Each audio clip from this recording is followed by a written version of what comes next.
of all, I would like to welcome everyone to our seminar today, which the title for the seminar for today is The Impact of Energy Efficiency and Conservation Act, EECA, and Bursa Carbon Exchange, BCX in Architecture. And then we are proud to present our main sponsor for today. Thank you so much to Knauf for sponsoring the event today, and we are really appreciate it. Okay, so I would just brief everyone today's agenda. So in the morning, from now until we will have a product presentation by our sponsor for today, and then we will have a short morning break, and then after that break, we will have our main speech by our speaker, Architect Michael Cheng. So without further ado, I would like to call upon Architect Antia to give an opening speech for today's event. Please welcome Architect Antia.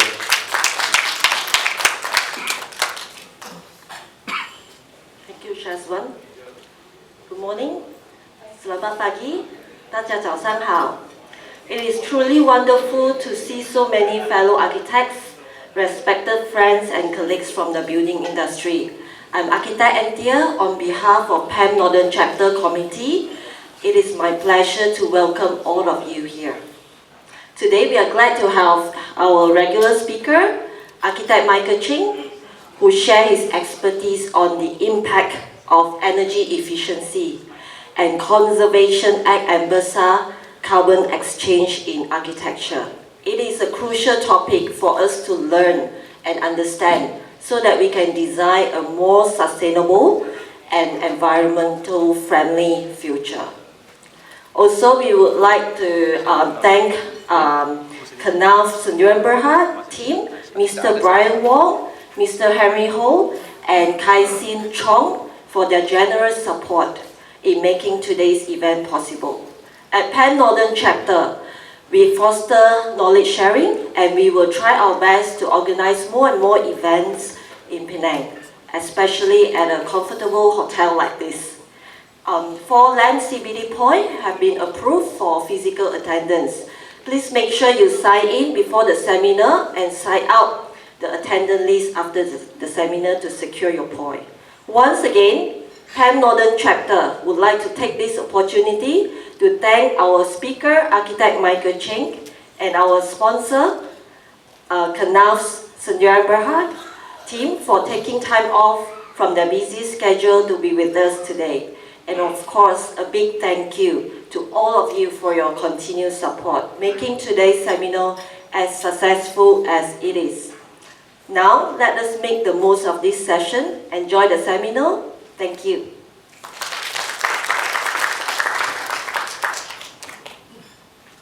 Okay, thank you, Architect Antia. So before we start our session, I would like to call upon Mr. Henry to give out his opening speech for today. Please welcome Mr. Henry Ho. Good morning. Thank you, Encik Shazwan. Good morning, ladies and gentlemen. On behalf of Knauf Senjuan Berhad, myself, Henry Ho, Regional Manager for Northern. This year I'm not alone. I think for those who have been with the PAM seminar for the past 20 years or 20 over years, I'm always alone. This year is a bit special because I had some colleague from Subang office, Brian Wong, our head of technical, and Kai Sin Chong with me. So we would like to take this opportunity to welcome everyone to this seminar, and also extend our heartfelt appreciation to A.R. Chong, the Education Chairman, who have been serving this post for the past more than 10 years. Thanks to his dedication and also invitation, and always give us the opportunity to share our knowledge and be a sponsorship. It's our company honor to able to sponsor this meaningful and impactful event. At the same time, also I would like to thank our honorable guest speaker, A.R. Michael Cheng, and also the 90 participants, okay, especially those from probably Kedah State. I believe there are some from Kedah State, and also our Muslim architects. Because this month is a Bulan Ramadan, Bulan yang Mulia, and also thanks to their effort to present in this event. Okay, last few days I spoke to a few architects. So when I mentioned to them about this speaker, Michael Ching, and also the topic of today's presentation, Energy Efficiency and Conservation Act 2024, I think most of them told me they are eagerly awaiting this event because of Michael Ching is a very renowned and established and reputable specialist involved in the green building design and have won a few international awards. So thanks Michael Ching for your presence. Yeah, okay, I think today topic is very relevant to Penang State. I think most of the architects here are actually from Penang or having their firm in Penang, because we know Penang State is a small and having some issue, especially on the scarce resources, energy and water. And then when we drive along Penang Bridge, we notice Penang State government over the past few years had made a lot of brilliant effort, especially on the 8.5 monopole transmission tower along the Penang Bridge. This is to ensure Penang State having a stable and sustainable and consistent electricity supply.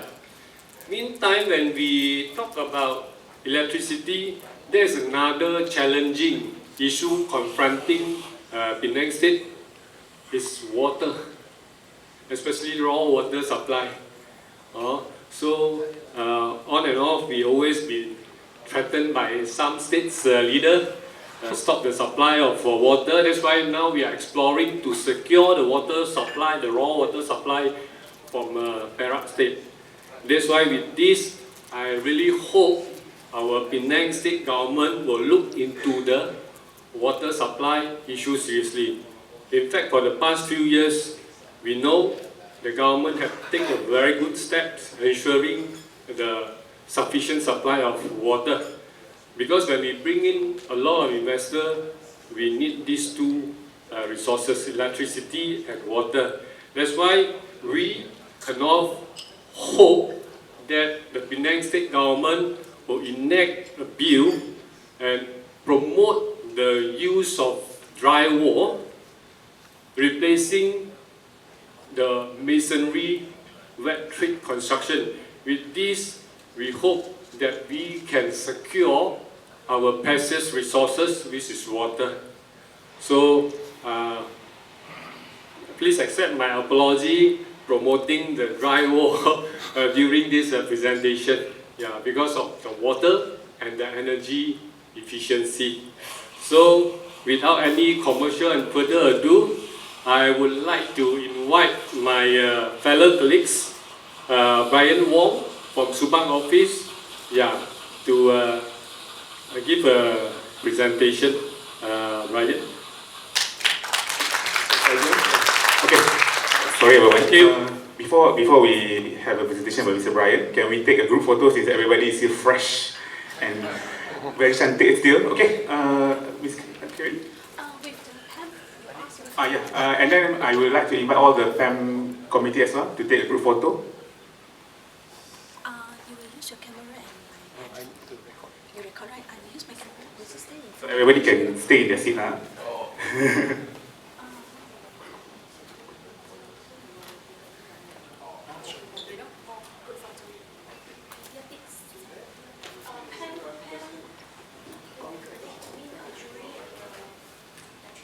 Pat and Zuri.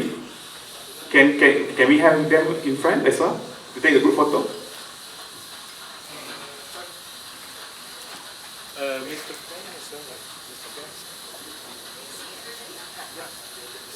Everyone ready? Smile. 1, 2, 3. One more. Okay. Everyone smile. Ready? 1, 2, 3. One more. 1, 2, 3. Okay, one more. Yes, the famous selfie photo.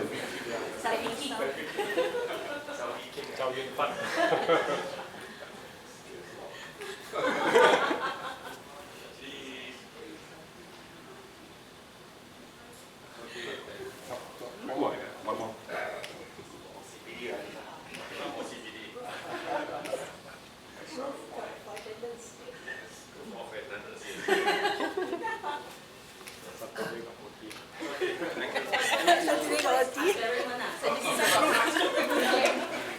Okay, without further ado, I would like to invite Mr. Brian to continue with his presentation. Thank you.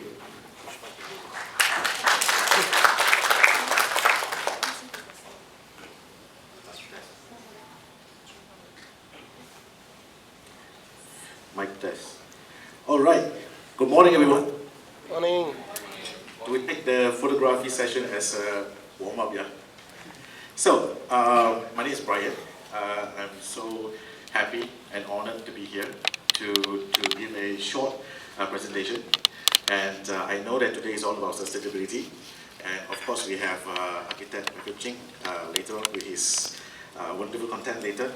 But today, what I want to share is in line with the title, okay, of what we're having today, but from a different perspective, from an EPD standpoint, and as a manufacturer or a product point of view, as a consultant, as an architect, what to look for, and how are we going to do with it if we have faced such kind of choices later on, right? So, I have several slides here. These are the contents that we're going to go through, ranging from climate change, sustainability relating to Malaysia, background, a little bit of that, and what is carbon footprint is all about for a product, for a building. And we also look into a short, some review on life cycle assessment of a product, relating then to the EPD, Environmental Product Declaration, as well as then after that, what are the main gist of the sharing today? What are we going to do? What kind of approach should we do? And what are the choices that we can look into by using these EPDs in the future? Right? So let's talk about climate change as a start. Right? Now we all know climate change is all about, people talk about greenhouse gases and all that, and how solar radiation affect the Earth, how heat gain on the Earth's surface and all that. So of course we all heard a lot about that. So we will not go into that in detail. I think we're all quite familiar with that. But basically the greenhouse gases kind of trap the heat on the atmospheric surface. And that actually increases the temperature on Earth, to put it simple, right? And with that, what kind of greenhouse gases? For example, my pointer is not working, so I will have to use this. In case you can't see it, I need to walk to the screen. So from deforestation, from usage of chlorofluor, CFCs, and also burning of diesel oil, and also radiation and things like that. So when the heat are being absorbed by the atmosphere and Earth, and the greenhouse gases trap those radiation at the atmosphere. And based on some of the past studies, it is shown that compared to pre-industrial era in the 1850s onwards until 1900, that kind of pre-industrial revolution era, okay, right? The increase of carbon dioxide has increased about 40%, okay, and nitrogen oxide plus 20%, and methane has increased 150%. And this is simply by burning of dirty fossil fuels. on Earth, you see.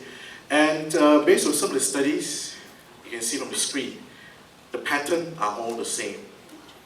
What does it mean? Probably for those of you who are sitting at the back, you guys can't see clearly. On the left-hand side, the red color bars are the social economic trends from the increase of GDP, population, energy usage from pre-industrial all the way until year 2010. You see the increase tremendously throughout the years. And look at on the right-hand side here, Earth system trend. From the carbon dioxide emission from the first top, this corner over here, increase of methane over here, surface temperature, right? Nitrogen to coastal zone, for example, right? Tropical forest lost here. It has been increased multiple fold throughout the years, and it also in line with the development and the GDP growth from the past industrial era. So what does it mean? Unchecked climate change has cost global economic this much of money, US dollar, $178 trillion over the next 50 years. So the impact is tremendous, you see. So if you look at the global temperature changes from the year 1950 until year 1980 on average, the black color bar is the average temperature measured along the way, and you see from the 1880s it was well below, and starting from 1940s, 50s onwards, the global temperature has steadily increased, and until year 2020 it is estimated to be about 1 degree Celsius higher than the average temperature already, right? So there's always a meme that a positive proof of global warming. From the back then, this is what people used to wear. Throughout the changes, and when the climate becomes hotter and hotter, this is what people's wardrobe and changed, you see. And look at the last one here, year 26. People are wearing that much already. And now it's 2025. So what is left? Probably not so much, yeah. Yeah. So it is. You can call it a joke, right? But it is also one of the true reflection of how global warming impacted us. If you go a bit closer, this is one of the latest data that we find. Right? 2024 last year was the hottest year on record compared to average years. My previous chart shows that until it was 2010, right, and until 2024, it is already exceeding 1.5 degrees Celsius compared to average temperature post-industrial age. What does it mean? And with that, I want to relate you to the Paris Agreement later on, and I want to share later. So with this increase of temperature throughout the years and all that, all of us, we know that seaside cities may submerge into the ocean in one day. For those of you who cannot see at the back, if you see from the screen, there's some yellow color or slightly darker shades covering the map. The lower land area, for example, from Southeast Asia area over here, from this area somewhere near the northern Africa, the European region, and also in Miami area over here, in Central America, those cities are very likely submerged in the ocean if we do not do anything about it in the near future, right? And these are also other impacts, okay, global and affecting human lives if you don't do anything about climate change, ranging from rising of heat waves, rainfall disturbances, right? Sea level rise, increase in ocean acidity, And one of the things I want to highlight is people talking about this thing called climate migration. Human being may become a refugee one day due to climate change. Okay, and these are some of the possible disaster that may happen if you don't do anything about it. Right, so with that comes the concept and the idea of sustainability. As we all know, sustainability simply means development that meets the needs of the present without compromising the ability of future generations to meet their own needs. This is way back in the 1980s. But what does it mean then? Right? So back in the year of 2016, right, Paris Agreement was formed. I believe, ladies and gentlemen, you guys may have heard of this before already. So what does it mean? It is a legal treaty, a legal binding international treaty to work and to help everyone about climate change. Right now, there are about 196 countries already entering this agreement. And if you know, in the US, President Donald Trump is threatening to withdraw from this agreement. So it will take 1 year to be in effect, so it may change in January 2026 next year, right? So what is all this all about? I have a short video just to share with you, and let's take a look. Hey, I'm gonna play the video.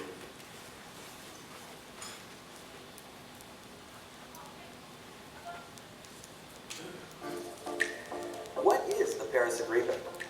The Paris Agreement is a legally binding international treaty on climate change to limit global warming to well below 2, preferably to 1.5 degrees Celsius compared to pre-industrial levels. This requires economic and social transformation to face the climate challenges now and moving into the future based on the best available science. The Paris Agreement works on a 5-year cycle of increasingly ambitious climate action. By 2020, countries communicate their plans known as nationally determined contributions. Countries communicate actions they will take to reduce their greenhouse gas emissions in order to reach the goals of the Paris Agreement. Countries also communicate actions they will take to build resilience to adapt to the impacts of rising temperatures. This may include information on adaptation and finance flows. The Paris Agreement also provides a framework for financial, technical, and capacity building support to those countries who need it. Starting in 2024, countries report transparently on actions taken. Collective progress under the Paris Agreement will be assessed through a global stocktake. This will lead to recommendations for countries to set more ambitious plans in the next round.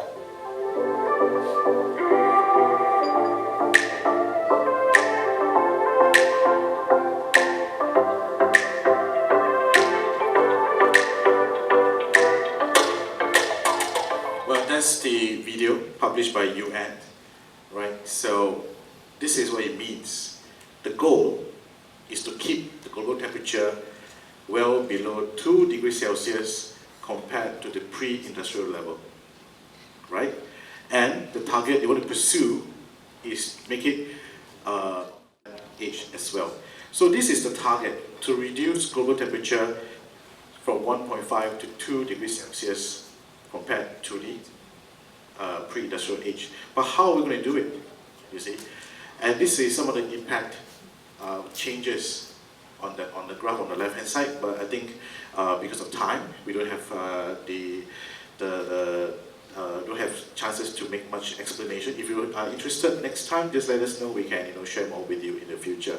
But basically, to prevent this kind of climate change impact in the gist, countries that enter to this Paris Agreement have to have set owned emission reduction targets, share the plan, and commit to it. And every 5 years, each country, including Malaysia, ourselves, will have to pledge and to show proof that what was done in the country to meet these goals. Every country will have different targets. From the more richer, more developed countries, they will have bigger targets. For developing countries or not so rich countries, the targets can be relatively smaller, and richer countries are there to help the poorer countries as such and all that, right? So then we zoom back to Malaysia. What are we doing and what can we do about it? It's from Paris Agreement narrowed down to a local context. Right. Now, Malaysia has pledged to achieve carbon neutrality by year 2050. Okay, it's one of the most aggressive targets in the region, in Asia. And we want to be a regional decarbonization leader. So with that, there's a master plan put out already. And you look at the bottom 3 points. Some of the advancing program that in place is such as developing green mobility solutions, green car, fast track railway station, solutions, building sustainable and resilient cities, and of course developing a circular economy. So point number 2 and 3 is getting closer to what we are doing already, isn't it? If you look at the greenhouse gases emission in APAC from the year 2010 to 2018, where is Malaysia? Somewhere here. The green color bar means that the greenhouse emission back in year 2010, and the blue color bar is in year 2018. And you can see, compared on the 8 years difference, every country is emitting more greenhouse gases. Malaysia is somewhere here. Is it good or bad? I'll let you guys decide. But if you look at the increment, we are probably one of the lowest compared to the region. And look at who is the highest leap or highest increase in terms of greenhouse gases. It is actually Indonesia and Philippines, contributing about 40 to 50% increase in the greenhouse gases within the region. China, as we all know, it is a big country, and as you know, China has put in quite a number of effort from their green vehicle, the solution in the in the industry, solar and PV and all that. So they'll be very actively pursuing that. But other developing countries like Indonesia and Philippines, it shows that changes needs to be done, isn't it? Right, back into Malaysia, right? For some of the key strategies are in the boxes. For example, street design, okay, to prioritize active mobility, better pedestrian walkway, for example, for the first one. Okay, from green adaptive cities, from deploying a low impact development to have better public space within the community. And then we have the third box, energy efficient and climate proof buildings. That is more related to our industry, is the one in the red color box. Low carbon building checklist validation, building performance benchmarking and rating, as well as near zero emission building roadmap, which slowly relates to green building, green design as such and all that. Right. Now, in Southeast Asia, building consume 30 to 40% of the total energy being. And what kind of mic test? Okay. And what kind of area? In Singapore, building and household contribute nearly 50%. And in Malaysia, on the right-hand side, commercial and residential takes up also about 50% of the entire energy consumption. The more energy you use, of course, the more CO2 is being emitted. Right. Now, then let's talk about carbon footprint. Now, we all talk about, how do we reduce energy usage and all that, but is that really enough? People talking about having smart switches, motion sensing kind of switches and all that, which is a fantastic idea, but are we doing enough on that already? So let's talk about embodied carbon, right? It is the next level of energy efficiency and decarbonization. Now, from the from the good old energy efficient solution, from power saving kind of electrical appliances, to decarbonizing energy, solar panels usage and all that.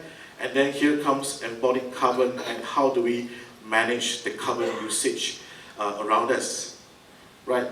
Now, from the building usage of energy, 28% is coming from operational emission, the way we use our power, right? And 11% coming from materials and construction. That is where the embodied carbon comes in, right? It doesn't matter whether it is a new construction, a renovation, or if a infrastructure. So cities will grow to 230 billion square meters by year 2060, and generating that much of embodied carbon without realizing. Okay, but what does it mean? Now I'll show you one example. For example, we have one simple building of a 6-story high, a floor area of 2,500 square meters, and it has got a 50 years lifetime, for example, right? And during the lifetime of this entire building, energy consumption will take up about, you look at the top bar, it takes up about 60% of the lifetime carbon emission. And for all you know, construction material manufacturing takes up almost 30% of it. And this is where people so far are not doing anything about it. Of course, and then you have the construction, the repair, the maintenance, demolition, and all that, right? So we always look at the top part where the energy usage is, but people are not really looking at the material and construction involved, which is the hidden embodied carbon without realizing. I like this slide a lot. Why? Because it explains a lot of things. The circle simply means the total carbon usage. The black color part is the operating carbon, and the green color circle, the green color part, is the embodied carbon. Now, the bigger the circle is, means that the bigger or the more carbon is being used. Operating carbon, that much. This is the embodied carbon. And with our technology going on, with energy efficient solution and all that, the grey color part is getting more efficient, which means that we're using lesser operating energy. And that makes the bubble smaller. The grey color part becomes smaller, and smaller, and smaller. But the green color part, the embodied carbon, is always still there if we do not do anything about it.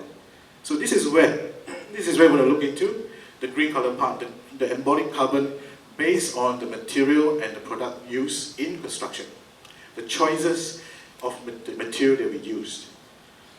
Right? Now, the embodied carbon of a product or a building, if you look at the whole life cycle, the whole lifespan of it, actually during production or creation of the material is where the most carbon is being used or being emitted.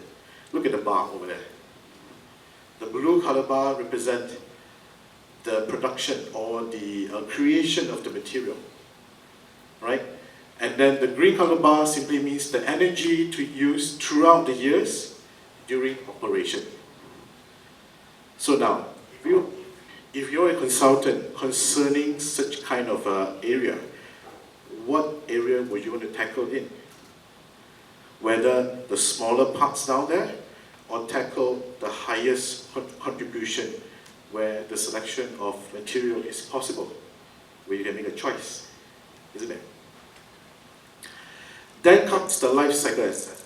Life cycle assessment is a tool or analysis that enables us to tell us data about how well a material is being created throughout its lifetime, and how much emission that this product brings to the atmosphere, to put it simple. Right? It is a very complicated analysis, and most of the time, manufacturers will take this LCA as something highly sensitive and quite confidential in that way, right? Simply because the LCA consists of everything, like literally everything about the product, right? From the recipe, from the production, from the change my mic first.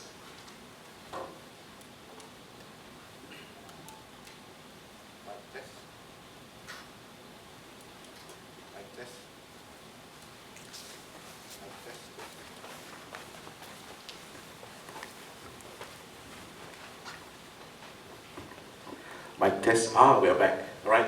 So with the combination of different LCA and all that, that comes the product EPD, which I will explain shortly. Now, the life cycle analysis of a product, it involves raw material selection, the production process of it, the manufacturing, the packaging, delivery to the construction site, and all the way until it was being disposed or decomposed or being recycled, whichever that is possible. There are a lot of things here, but I will not go through one by one in detail, right? But what is important is that when we look at life cycle analysis, when someone tell you that, oh, by using this product, it is cheaper, it is green, and all that, but does it really mean that it is green? So how do you define a product that is green, right? For example, you have building 1, 2, 3, right? Based on the material only, the information that was given to you, it seems like building 3 is giving you the more greener solution without looking into the details. But when you look into the LCA or EPD of this particular design using certain material and products, by studying the total emission, carbon usage in this particular area, you will then notice that probably building 1 is actually the better choice because it gives a lower carbon footprint compared to the other material. So it is important to understand what are the details, what are the content, and what are the impact of this particular product brings when we're choosing the right product. Now, the life cycle assessment has got plenty of information in it. Later I'll show some examples. But what is important is that we want to look for how do we measure, right? It is a scientific basis for environmental impact, right? Now, it is impossible to compare everything and every product just like that because every product is different.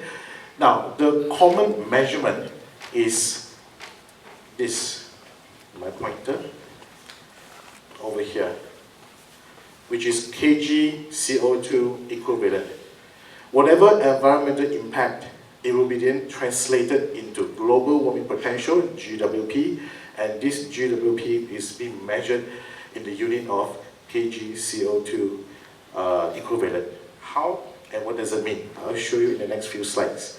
Now, in the LCA analysis, based on the raw material use, the technology in production, and stuff like that, the LCA will show this kind of result. From global warming potential, ozone depletion potential, acidification of soil and water, eutrophication potential, ozone depletion, and so on. So it is then measured in so many different units. But how do we compare, isn't it? But normally the LCA simplify the whole thing. The green consultant, what they will do is they will convert all these values to the top one, kg CO2 equivalent. And GWP is one of the most important criteria they want to look into when you are comparing the EPD or a life cycle. Right? Let me show you more examples. This is some of the explanation and why this is important. Now look at here. It says here that global warming potential describes how a product contributes to climate change. When LCA concerns only this impact category, it is called a carbon footprint.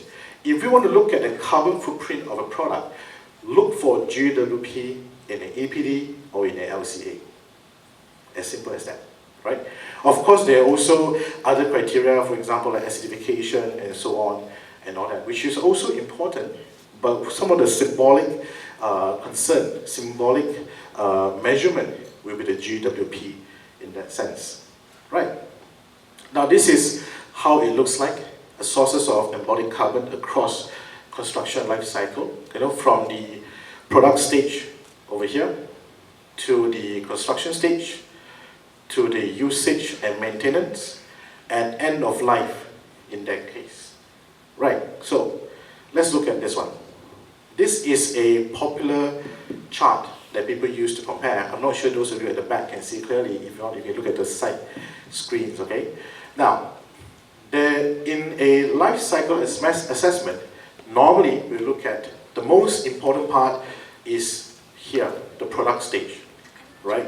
No matter what it is, raw material, transportation to the production point, and the actual manufacturing will be the most important part of it, and it is mandatory for all LCA and all EPD, right? And then it will be followed by the construction stage of it, transportation to the project site, and construct. Okay, and then the next stage will be the usage, whether how do we use it, how do we maintain, how do we repair, and how do we refurbish along the life cycle of the entire building. And then lastly, end of life is where it will be then decommissioned, deconstruct, transport for disposal, or recycling, and so on, right? But from here to here, it is basically optional, right? And last one, module D, they call it module D. This is where the product is being recycled and put it back into the cradle stage again, right? So, a lot of time, we look at cradle to gate, which means that the production of the material itself, or cradle to grave, is where when the product is being born all the way towards the end of its cycle, cradle to grave, right? These are the two main, but mostly a lot of companies nowadays, they will go for cradle to grave as one of the most popular and more comprehensive analysis that they can put out. Now, however, that is a concept. But what we are doing right now, and a lot of regulation that is happening right now, people are only focusing on this, operational energy use. How do we save power? How do we save electricity in that sense, right? But we are not really looking at the other stages involved in that case, right? So what do we do? First, look at the cradle to gate results. If you want to go further, look for cradle to practical completion, where the product is finished being installed on site freshly. Okay? If you want to go further, cradle to grave is where we include the usage, repair, replacement, refurbishment, all the way until disposal at the end of its life. Right? If you cradle to cradle, it includes reborn or rebirth of the material, where it is being reused back as a recycle. Right?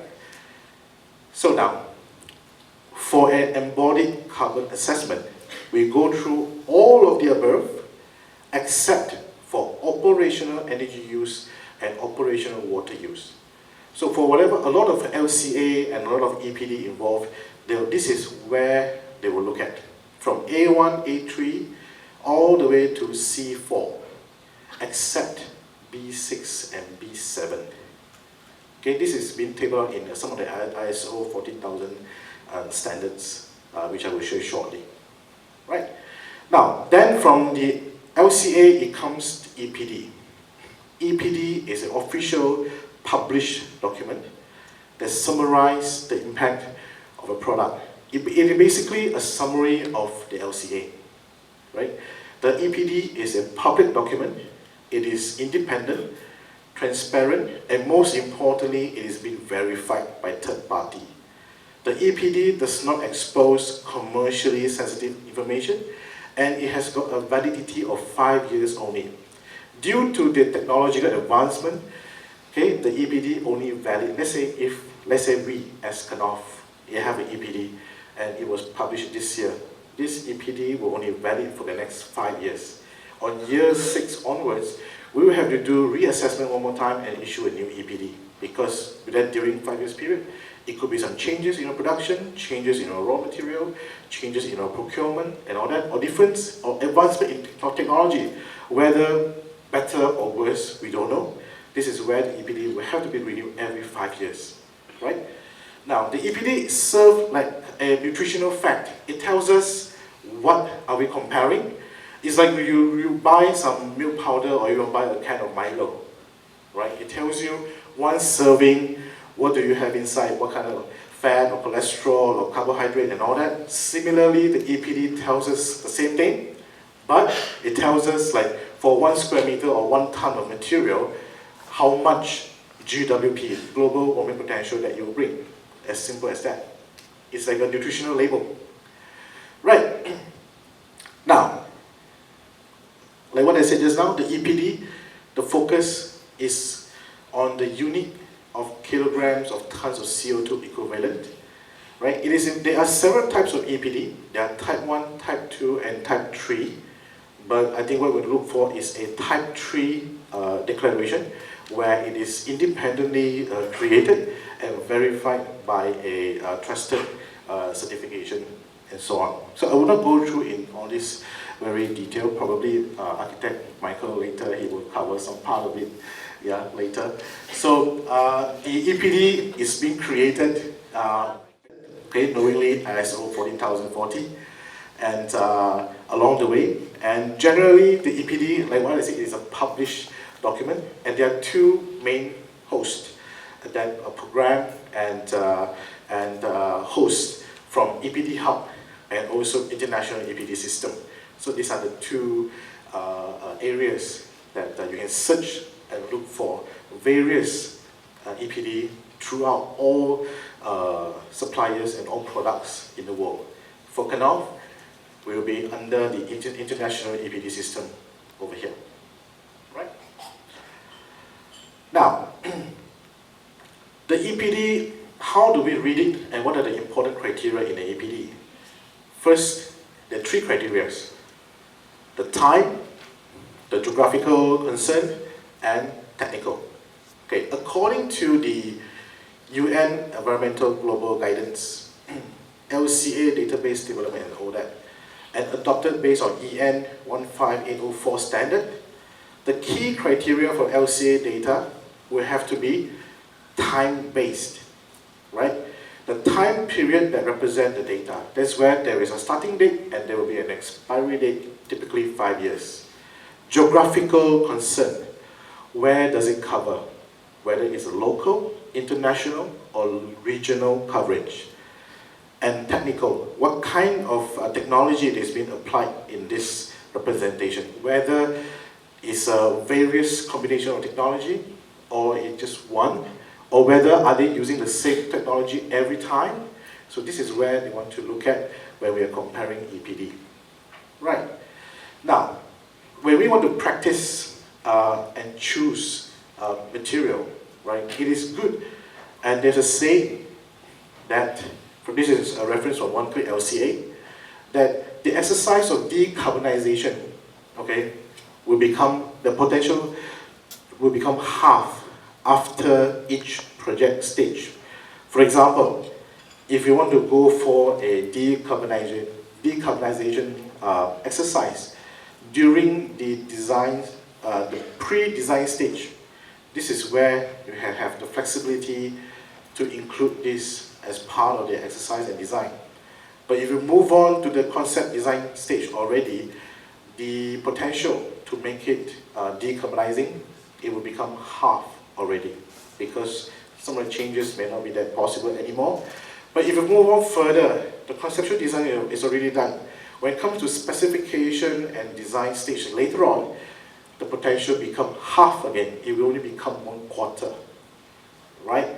And with some projects, they said, okay, they will not have any concern over here, but during the construction stage,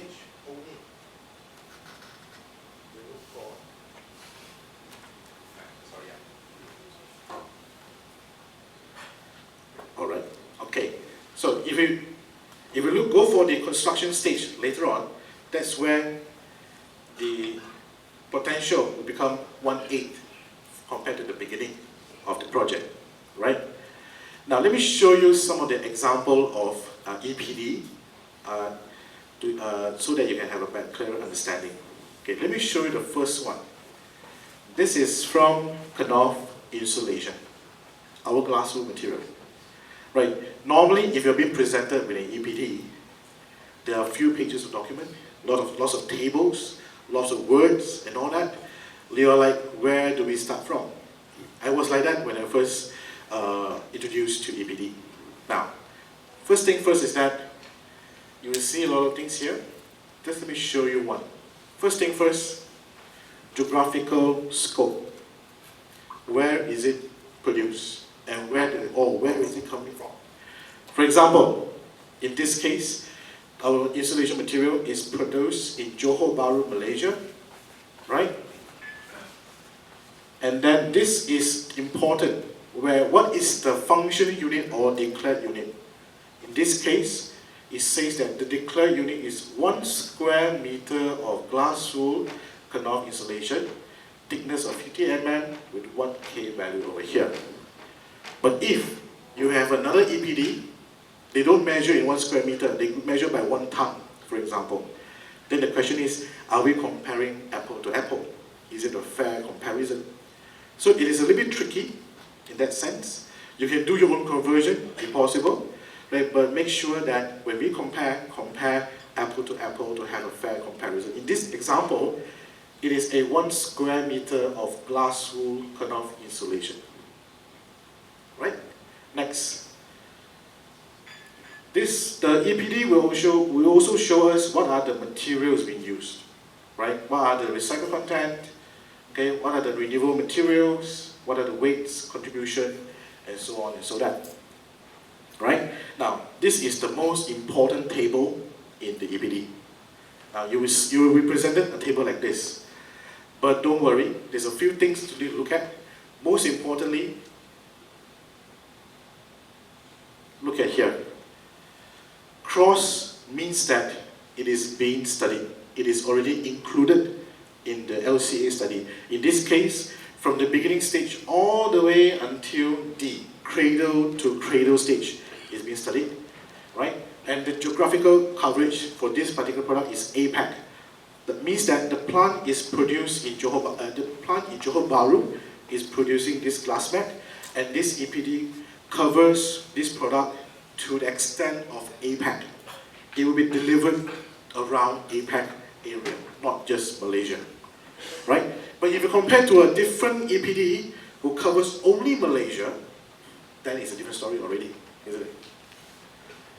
So this is the table that we have with all the information on global warming potential. There are many items here. And this data can be found on this website, International EPD. Right? I think it's like an online cloud service where you can subscribe to the service. You can download and search for it. So if you type enough, this one will appear.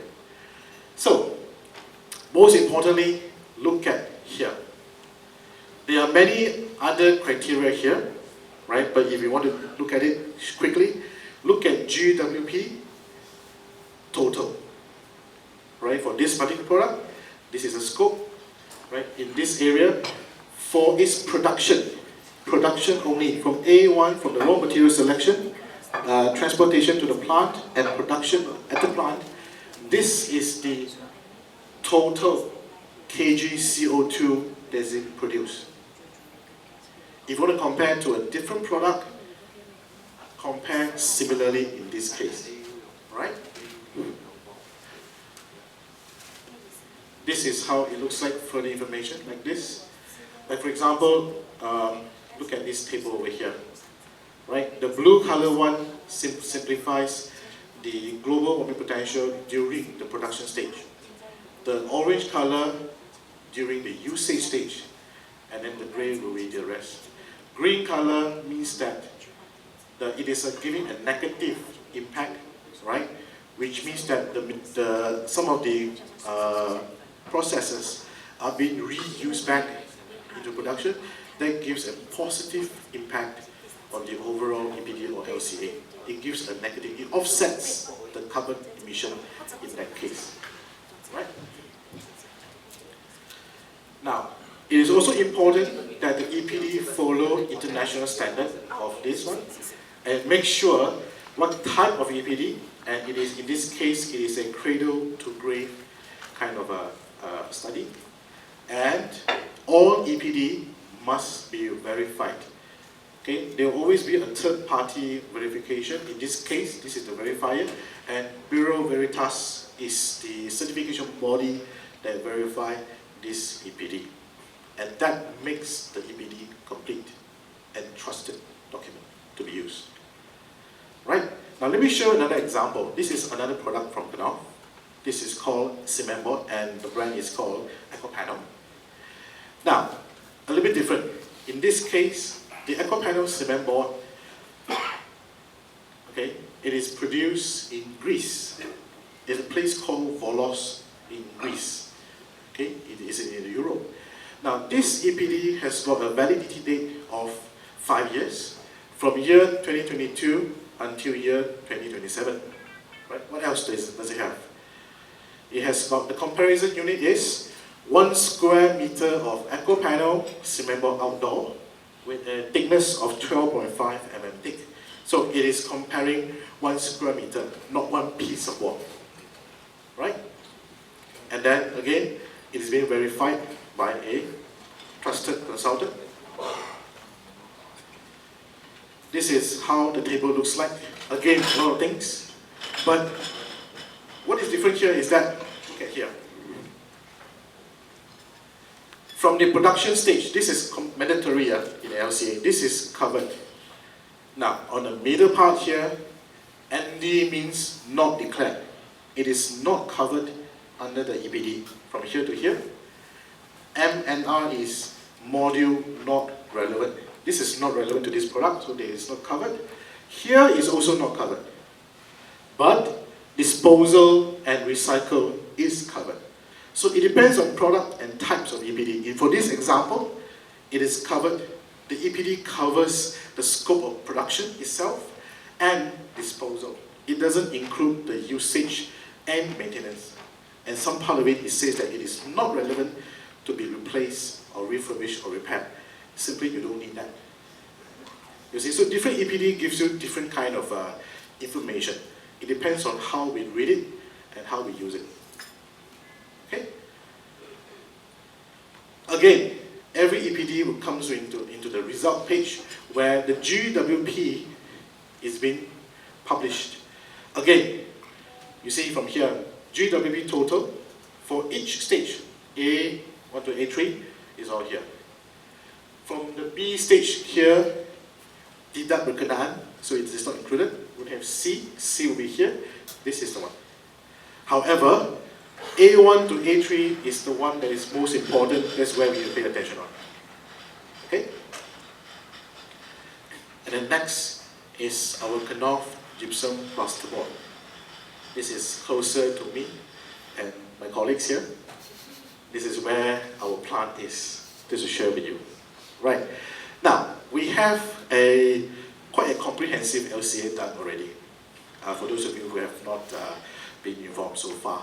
Right, so we have several boards and boards type and all that, and our production is in Thailand, southern Thailand in Songkhla.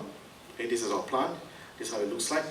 And our Knauf plant adopted a cradle to grave and recycle of the material, module D, okay, in this LCA exercise.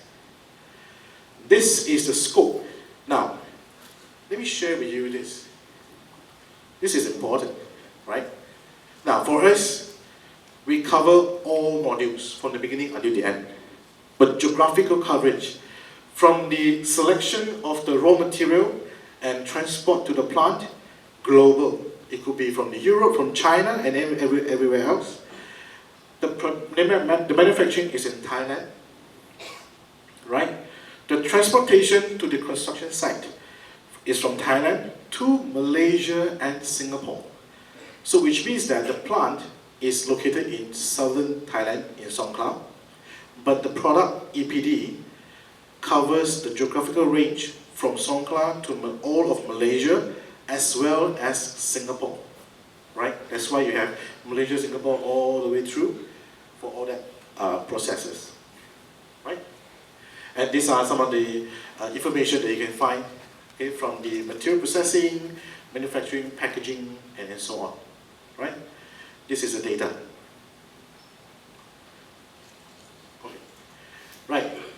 This is the data that we have. Again, GWP total. Under manufacturing only, this is the GWP data that we don't look for. If you're comparing different product or different entity of a similar product, it is only fair if you compare A1 to A3 if a scope. So, yeah. Let's look at one. Okay, now, this is the breakdown of a global warming potential and emission based on one of our fire stop board that is used for fire-related systems over here. Okay, now the blue color bar simply means the manufacturing contribution, right? The yellow color bar means the transportation element, and the green color bar is the construction element. So if you combine blue, yellow, and green, it takes up almost more than 90% already. So that is some of the most critical contribution of a global warming potential of this particular product. So where does the product goes through is less important compared to how it is being produced in the factory. Okay? Now, by doing all that EPD, what can we do? Okay, now, here, of course, having the EPD is something good to have, but for a consultant, for a building designer, of course, it is to achieve certification credits. Choosing between design or materials, you have the flexibility and option to look for a better one, right? Carbon or awareness, transparency, and understanding. How do you want to regulate life cycle or material impacts? Awarding competition prizes based on LCA.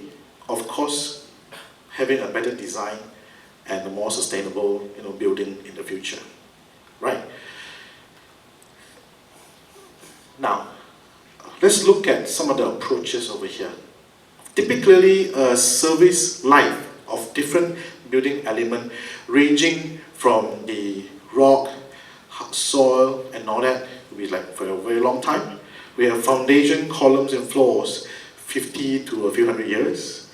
We have envelopes, cladding, fenestration, 10 to 75 years. We have services like mechanical, electrical, plumbing, and all that, 5 to 50 years. And then the list is like fit out, furnitures, and all that, a shorter period of 3 to 30 years, and so on, and all that. Now, at the beginning of the new building, if for example you build a house, this is where the emission contribution breakdown from the structure, from the skin, from the services and the spaces, right?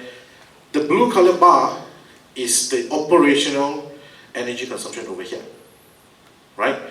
And year on, as we progress, every 5 years, this is a year 5, year 15, year 25, and year 50. At year 5, you buy a new furniture, it costs that much. And then 15 years later, you remodel the kitchen, you add on that much, right? And further down the road, 25 years, you replace the window, right? And when the building becomes really old, you make an addition. This is where it will all add up. So this is throughout the life cycle how the emission contribute in that case, right? So for us, what we can recommend is to build less, build more intelligently, and build for the future. But how? Let me show you this. Build less. In terms of CO2 emission, right? This is the embodied carbon when it is existing there in the building. If you demolish and build a new one, this is where the carbon footprint will occur, right? Operational, and then you introduce new embodied carbon, operational, new embodied carbon, and so on. But instead, if you retain and you retrofit the building, it induces lesser embodied carbon, even though your operational carbon more or less the same, but your final outcome will have a lower total CO2 emission in that sense. Right? Now, these are some of the examples. Now, I want to show you one example. Let's say if your building has a 60 years service life, right? And you want to change your floor carpet tiles, okay? So you have two choices. Either you will go for a 15 years life cycle or a 25-year life cycle.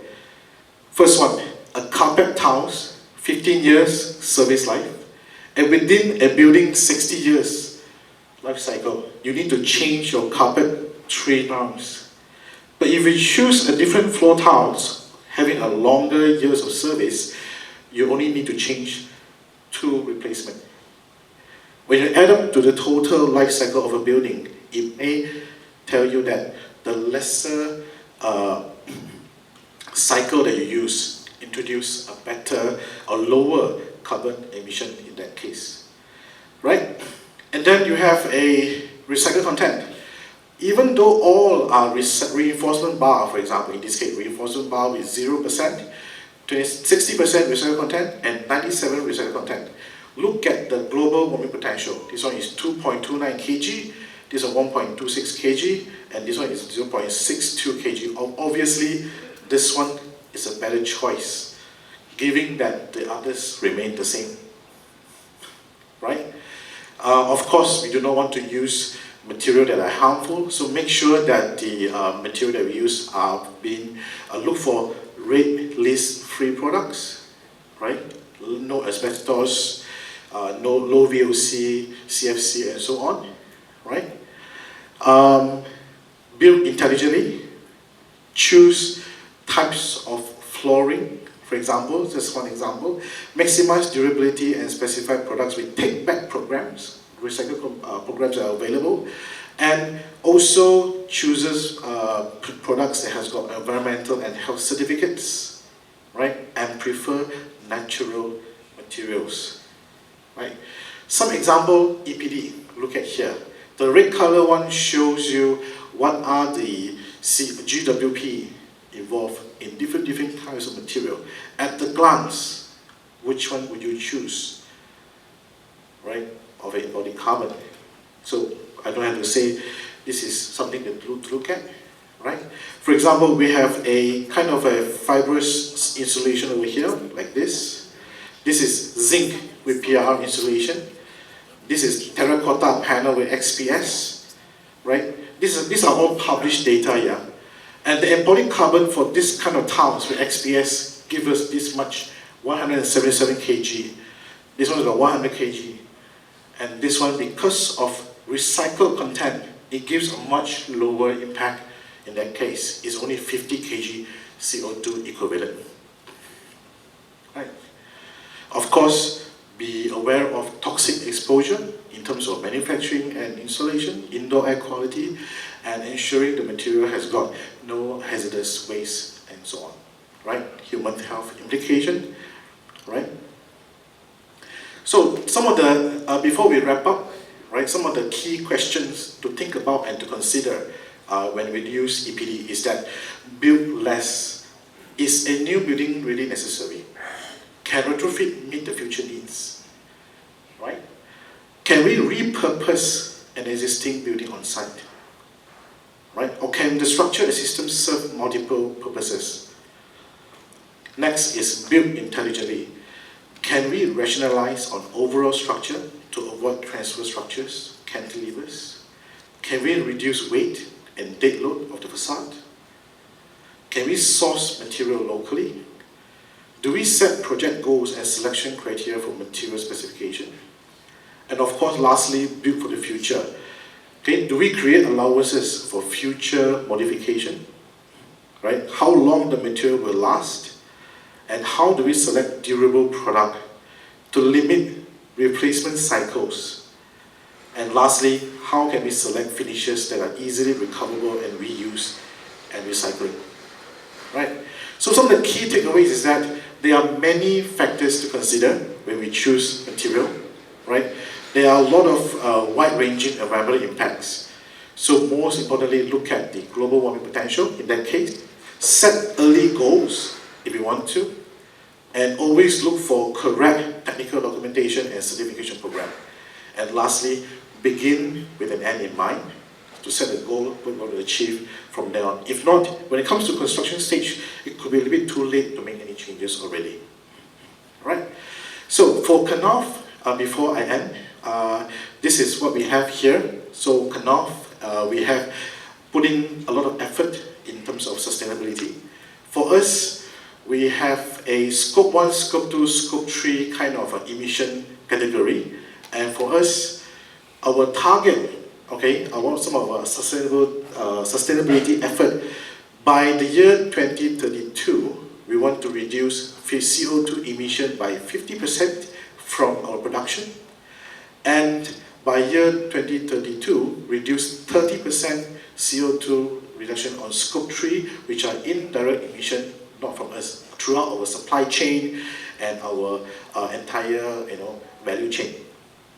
Zero disposal in the year 2032, zero chemical products containing red list chemicals, minus 2% water withdrawals yearly, and lastly, want to be the leader of a circular economy exercise in such that. Right?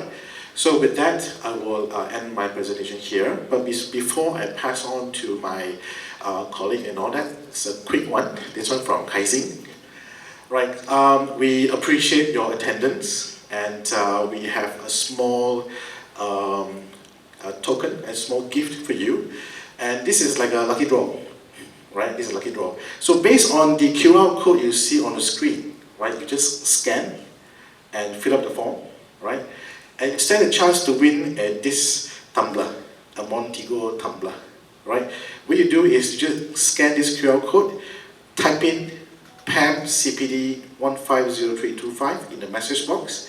Make sure you tick these two boxes, submit, and then you're done. Right?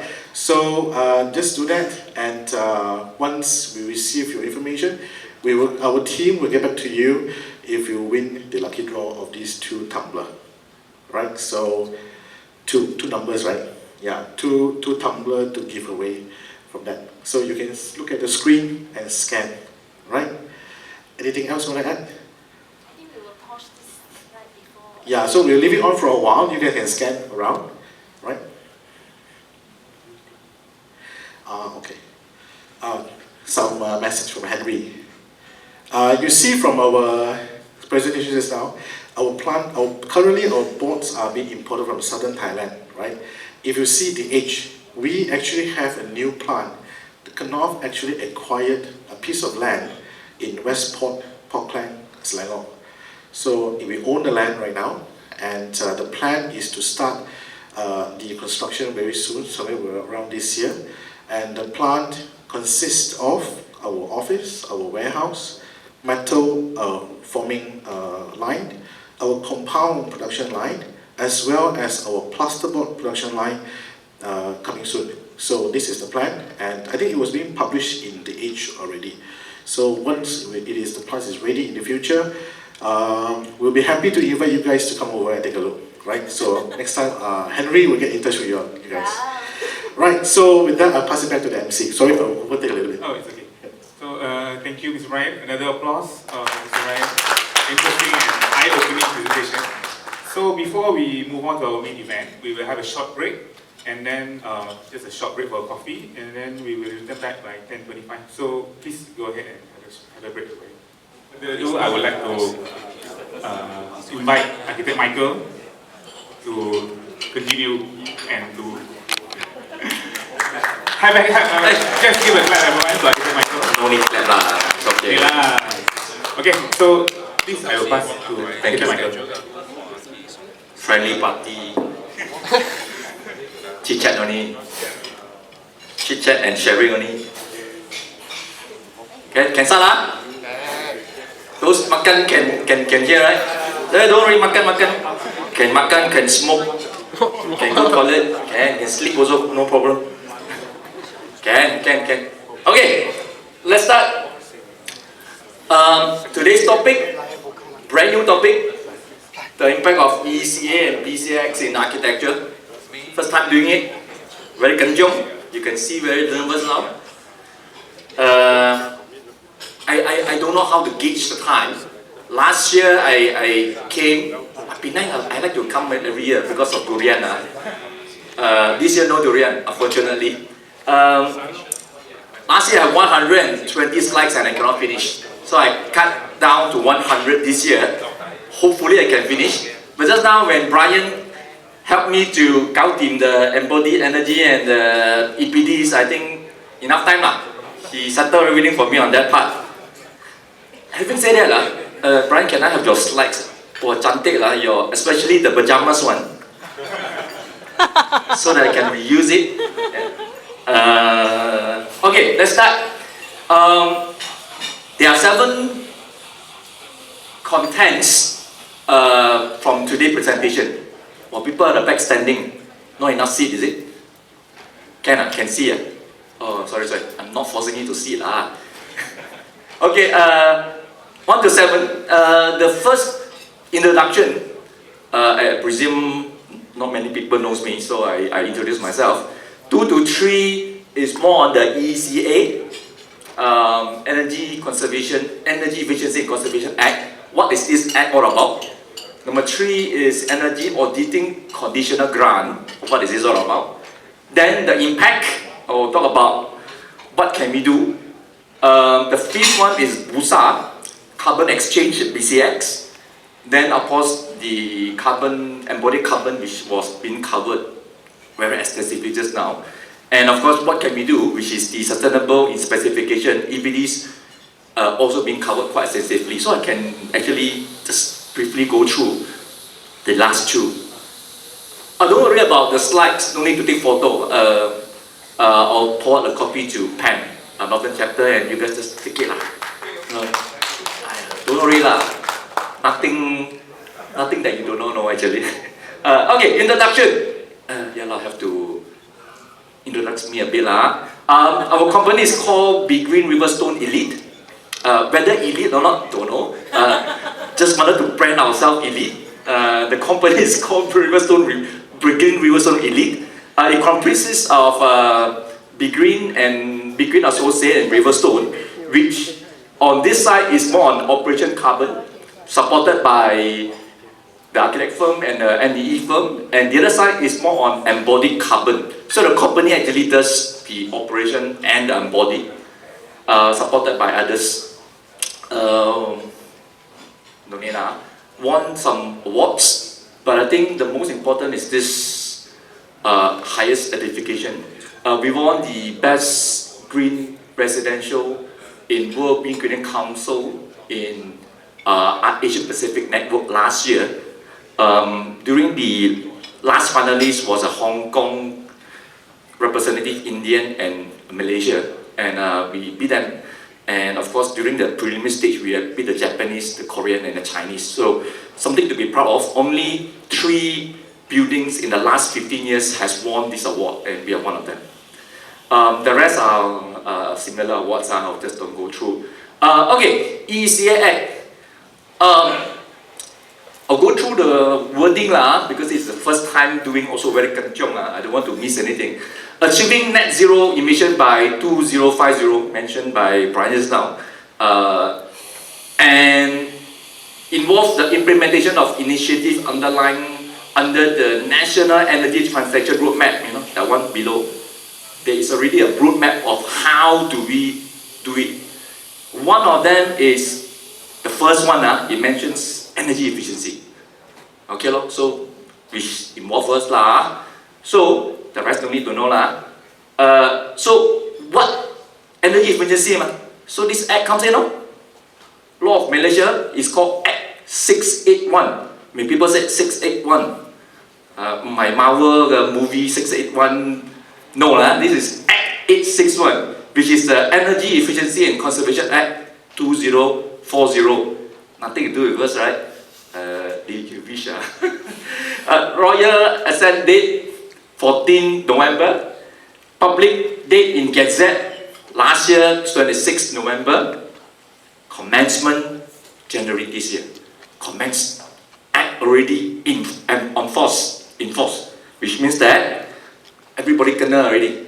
But whether it affects architecture or not, that's why we are here today lah. It does. Okay, so what does this act all about? Before that, there are 7 technical experts that advising the government on that. One of them, number 1. So, anything wrong, don't blame me. Anything good, please praise me. Okay, there will be some, there will be hiccups, definitely there are hiccups, because, 7 different views, different views. Okay, very important. The introduction, what is this act? The act regulates the efficiency consumption of energy and conservation of energy and aims to, the red color, increase energy efficiency and to avoid energy waste of energy. Everybody tahu lah. So, application. Apply to where? Affects which area? 3 areas. The first one, the red color very important. Exam question. If you sit for exam, the red color one. Any energy any energy consumer, because it affects 3 type of category. The first one is called energy consumer. Who are they? Whose energy consumption over 1 year more than 6 million kilowatt hour or 21,600 gigajoule, which is approximately 2.4 million annual electricity bill, 1 month 200,000, or 1 million of natural gas. All the bracket one I put it in because in the act it doesn't match the bracket. They actually mentioned the annual. Very general. If you're paying 200,000 monthly TNB bill, this act will kena for you. Which means that if you don't do, they give you a summon. Later I'll show you the penalty, everybody drop. Initially the penalty is reasonable. Then somehow it push up to make sure that we achieve 2050, and it's quite a lot. Later I'll show you. So for energy consumer, basically this hotel, I definitely kena more than 200,000. Sure kena lah. All the big projects sure kena lah. So they need to. They are implicated in this. Okay, the act applies to them, so they need to do something. What they need to do later I'll show lah. Number 2, any building as described at 3rd schedule. At the moment, inside the act, 3rd schedule only 1 building. Office building, GFA more than 8,000 meters square. Big building lah. Okay, big building lah. 80,000 meters, 80,000 square feet lah. So only 2. Cooking, okay, cooking. Office already in the schedule. Cooking, education, healthcare, hotel, retail, data. That is not under number 1. Let's say your energy bill 190,000. Escape. Cooking. Very soon, under the 3rd schedule, the rest will come. Okay, very soon. Should be end of March, which is very soon. Okay, with that in, then it covers a lot more. Why? Number 1 and number 2, I will later explain. Number 3, not only building. Number 3 is any energy product as specified in a guideline. Product also kena. Your building efficient, but you're not using a good or efficient product, also kena. So it's building and subset of the building, your product, your aircon, your lighting, etc., etc., also must meet. Failing which also kena penalty, kena saman. So it's quite a lot of things to do lah. Okay, next. This is the reason why energy consumer. I'll highlight any consumer more than 200,000, right? How? Why? For these statistics. Okay, I become the weatherman. You know the weather woman in US, they actually goes to the screen and point. Same thing lah. 4.3% of the industry installation are subject to EECA of a total of 28,687 industrial consumer. Data from TNB, real data. TNB give all this data to the technical group, so we know exactly which company kena, which building kena, or other. There, 228,687 industrial building all kena, okay? And even though it's only 4.3%, very little, right? But this 4.3 actually consumes 66% of the energy consumption. So, letter will be sent to them to say that please comply the act. 228,000 letter. Some already issued, some in progress. Some already has captured. I don't know whether Penang kena. I think the KL will kena first. Subsequent, the letters will be coming. 1st January started already. The letter is going up already. Okay? Commercial, same thing. 0.04 commercial subject to EECA Act with the total of 1.5 million commercial consumer.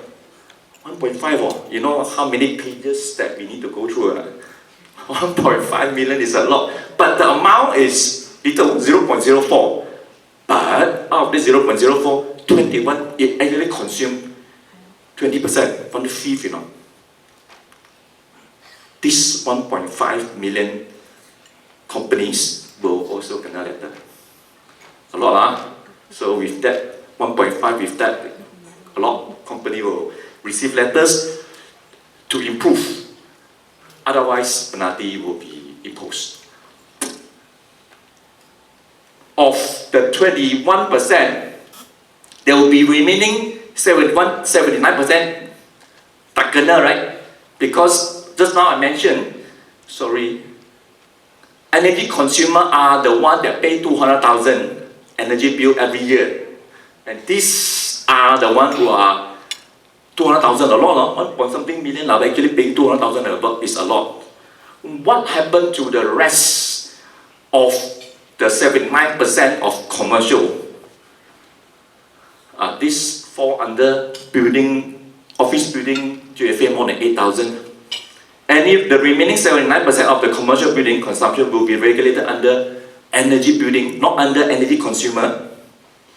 Energy building efficiency that requires to declare the BEI. That is where it affects us. Declare the BEI. If the BEI meet the threshold, no issue. If the BEI is higher than the threshold, a penalty again. So the first batch of letters will be those energy consumer. The second batch will be on the remaining 79 of the buildings where they need to demonstrate the BEI. A lot of letters to be flying out. But of course, the first batch, out first, the second batch will come. While doing it, out of the 79, not all are commercial buildings. That's why the healthcare, the education, the hotel, the retail, and the balance are coming in to complete the 79%. So basically, all the bigger buildings will kena lah. Who are the enforcer? ST. ST is responsible to implement the Act, setting up the energy efficiency policy and target, exercising regulation, which has been done. The third one is imposing penalty, which is the next slides. Oh no, before the next slides. Setting up energy efficiency policy and target, done. I just mentioned briefly, you need to download the Act. Just go Google, the Act is already in public domain. Okay? Exercising regulation, what need to do, and which is I'm going to cover, and then later I'll talk about the penalty. Regulation. Energy consumer, which is the one that's paying 200,000, the big boys, they need to do these 4 things. Under the law, they have to do it. The first one, appoint or employ, because Because if you're so big, you may need to employ one. Okay? Or if not, then appoint a registered energy manager, REM. So the usually employed, usually when you are so big, they need to employ one guy to look after all your energy issue. So when you employ, he's supposed to be implementing the monitoring the energy management system, preparing reports and advise the energy saving measure. Normal things to do lah. Either you are energy manager or energy auditor. Same thing. So you need to have appointment. You need to do that. The second one is very important. Implement, mistake there. Energy management system is called EMS, not ENMS. Sorry, mistake. Ignore the N. So building with more than 200,000 TNB bill need to install EMS under the law, mandatory. Cannot escape anymore. EMS is one of the expensive items to be implement in the green building tools. Okay, but under the law now, you have to do. They will send you a letter and say that please comply. So the EMS is actually to help you to track down and to control and to regulate and also to monitor and to control the energy usage. So number 2. Number 3, submit energy efficiency conservation EEC, which is this act. Annual report. Every year need to submit to ST. Who submit? Not you, not me, don't worry.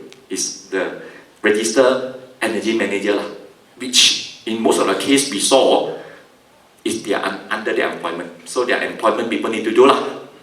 If they don't have, then they have to appoint lah. Every year they need to do, and they need to see how you actually reduce. 5 years need to do an energy audit by an auditor and must be submitted to ST again. So you reduce, that's your internal. 5 years you need an external, every 5 years you need an external auditor. Auditor is just like account, you have your normal accountant and your auditor, right? The energy manager is your internal guy. The auditor is basically an audit, the last one. Auditor to audit every 5 years to see whether whatever you have done meets the requirement. Okay, appoint a REM and use the EMS to track. Every year give a report, every 5 years audit. If you fail to do the first one, 50,000. Fail to do the EMS, 20,000. Fail to submit report every year, 50,000. Fail to do the energy reporting, 50,000. If the REM, which is the employed guy, fail to do the duties of the above, also kena, not the company kena. The person who's supposed to do, either employed or appoint, also kena. Yearly. You times the mathematics is a lot of money. Yearly.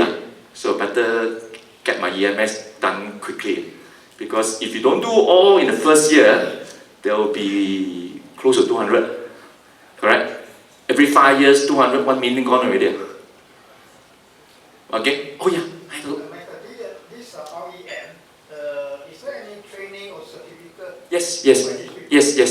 REM, ST is their job is actually to train and also register. They'll be registered REM under the list. Already many people apply. Already. Usually engineers. Not totally relevant to us now. Later when we tell you what. Mostly engineers do this. Most of the things engineers. Okay, so this is for big boys. You are paying 200,000. The next guy is for buildings, office building. First thing you need to do is to have declare your BEI. They call it Building Energy Intensity Label. BEI label, they call it BEL. BI label. You need to label, you need to ascertain what is your BI of your building and label it.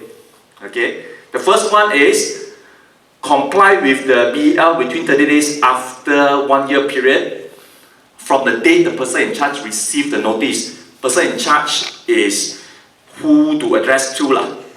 Let's say this hotel, who do they write to? They must have a person rather than their hotel. You know. Person in charge is the person in charge. Usually it's the owner of the building. Usually lah. Receive on the act. If the BI is less than 2 star, then they need to appoint a registered auditor to perform a mandatory audit. Basically go through the BI. If BI meets the requirement, settle, no need, 搞定, settle. If don't, you need to have appoint an auditor. The auditor will come in and audit the building. Number 2, after the audit, you have to prepare and implement an energy efficiency improvement plan. How to improve? After the audit, they must improve it. How to improve? The person in charge everybody goes back to the person. Just now the RAM, right? This one is the person in charge. Prepare the plan of improvement. And the third one is every 5 years audit again. Like it or don't like it, every 5 years you need to audit. Person in charge is the person denotes owner of the building or any person having a charge or management control of the building. Usually it's the owner. This shall not apply to building where the person in charge is also an energy consumer. If you're an energy consumer, then you don't fall into this group. If you're paying 200,000, then you do not need to declare BI. If you are 2,000, the TNB already has all the data, no need to declare BI, you kena already. Straight away do. If you're in the 87%, then this is where they give you a chance. You declare. More penalties. Failure to display the BI, failure to display what is your BI of the building, 50,000. Alteration of BI, wow, very important. Ming cannot get, you alter the BI to make sure you get GFA tambah, NFA reduce, change. Fine not exceeding 50% or imprisonment of 2 years or both, no joke. Under the law. The draft don't have this. The final gazette came out, I also shocked. Come serious. So that is in the law. Failure to conduct energy audit, 50. Failure to rectify, 50. Implement energy, 50. And improvement, 50. You add up yearly also until you do. So if you don't do the first one, then compound everything you don't do, you add on. That is penalty for building. This is a penalty for both consumer and building. Add on to the one that I just mentioned, more penalties. Failure to furnish any information on the EC, Energy Commission, they said, okay, declare. I didn't receive your letter. I don't know. My previous auditor, Chow, I don't know what is BI. Failure to finish any information also kena, but 100,000. Imprisonment. You don't want to declare a BI, cannot. Intentionally alter information required by EC. They say, give me a building plan to show your GFA. I don't have building plan. I don't know my GFA. Also kena. Refuse to assist the facility, the EC, to carry out review or audit. The EC said, I want to come to your building and see. Or building not welcome. Also kena. Everyone will pay 100,000 or 2 years. If you do 3, it's 300. Plus all this. A lot of money, right? So, a lot of penalties actually. But this has nothing to do with me, sorry. This one MOF barang. But a lot. So it's already gazetted and enforced. First special letter out already, which means that government is putting a rotan in front of you now. No more voluntary. A rotan to say that if you don't do, I'm going to feed you. So this is what they're trying to do lah. This is the labeling, how it looks. Nothing lah. This is a star rating. 2 stars and below kena. Don't look at the gigajoule. Don't worry, because this is international reporting. International reporting is on gigajoule, but you can convert through this formula to BI lah, to gigajoule to kilowatt hour per meter square per year, which is your BI level lah. 2 stars is below 160, above 160. Sorry lah, GBI all the while BI is 150, right? So 160, sorry lah, can do lah. But how many green buildings are there? Less than 2% in the country. The 98% may not be long. Correct or not? Only 2% of green building in Malaysia. That 2%, no problem lah. The other 98% is what the government is looking at. Okay, the business as usual lah. So BI need to be 160 and below. Anything in this room, I think can lah. Subsoil lah. We've been doing it lah. And of course, that is for normal office building. With the chiller, will be 340 and below lah. Below lah. This is the formula. Unfortunately, it's not on kilowatt hour per meter square per year. It's on gigajoule. No choice. That is how the international benchmarking among all the countries. But don't worry, what you need to do is we will go through the kilowatt hour meter per year, then convert using this formula. One step only. Okay, so the BI labeling will have both, but the formula is like that lah. So we just use the normal GBI formula over GFA. This is the definition of GFA, no need to go through lah. And after you got that, then you declare and then you settle. Okay, how and why it affects us. This law gazetted, which means that all new buildings, the 98%, 2% green building, right, which we are doing, the 98 is business as usual not doing, they will not comply, you know. So the 98 building, the new building that we do must meet this requirement. So when you guys designing and spec, you need to meet this from day one. So when you design, you need to meet this. And a lot of things is, a lot of people say, oh, MAE problem. Not true. If we do it passively correctly, we can actually help to reduce the BEI, which I'll demonstrate slightly later. So it does not affect all the current building, okay, but it will affect all the new building.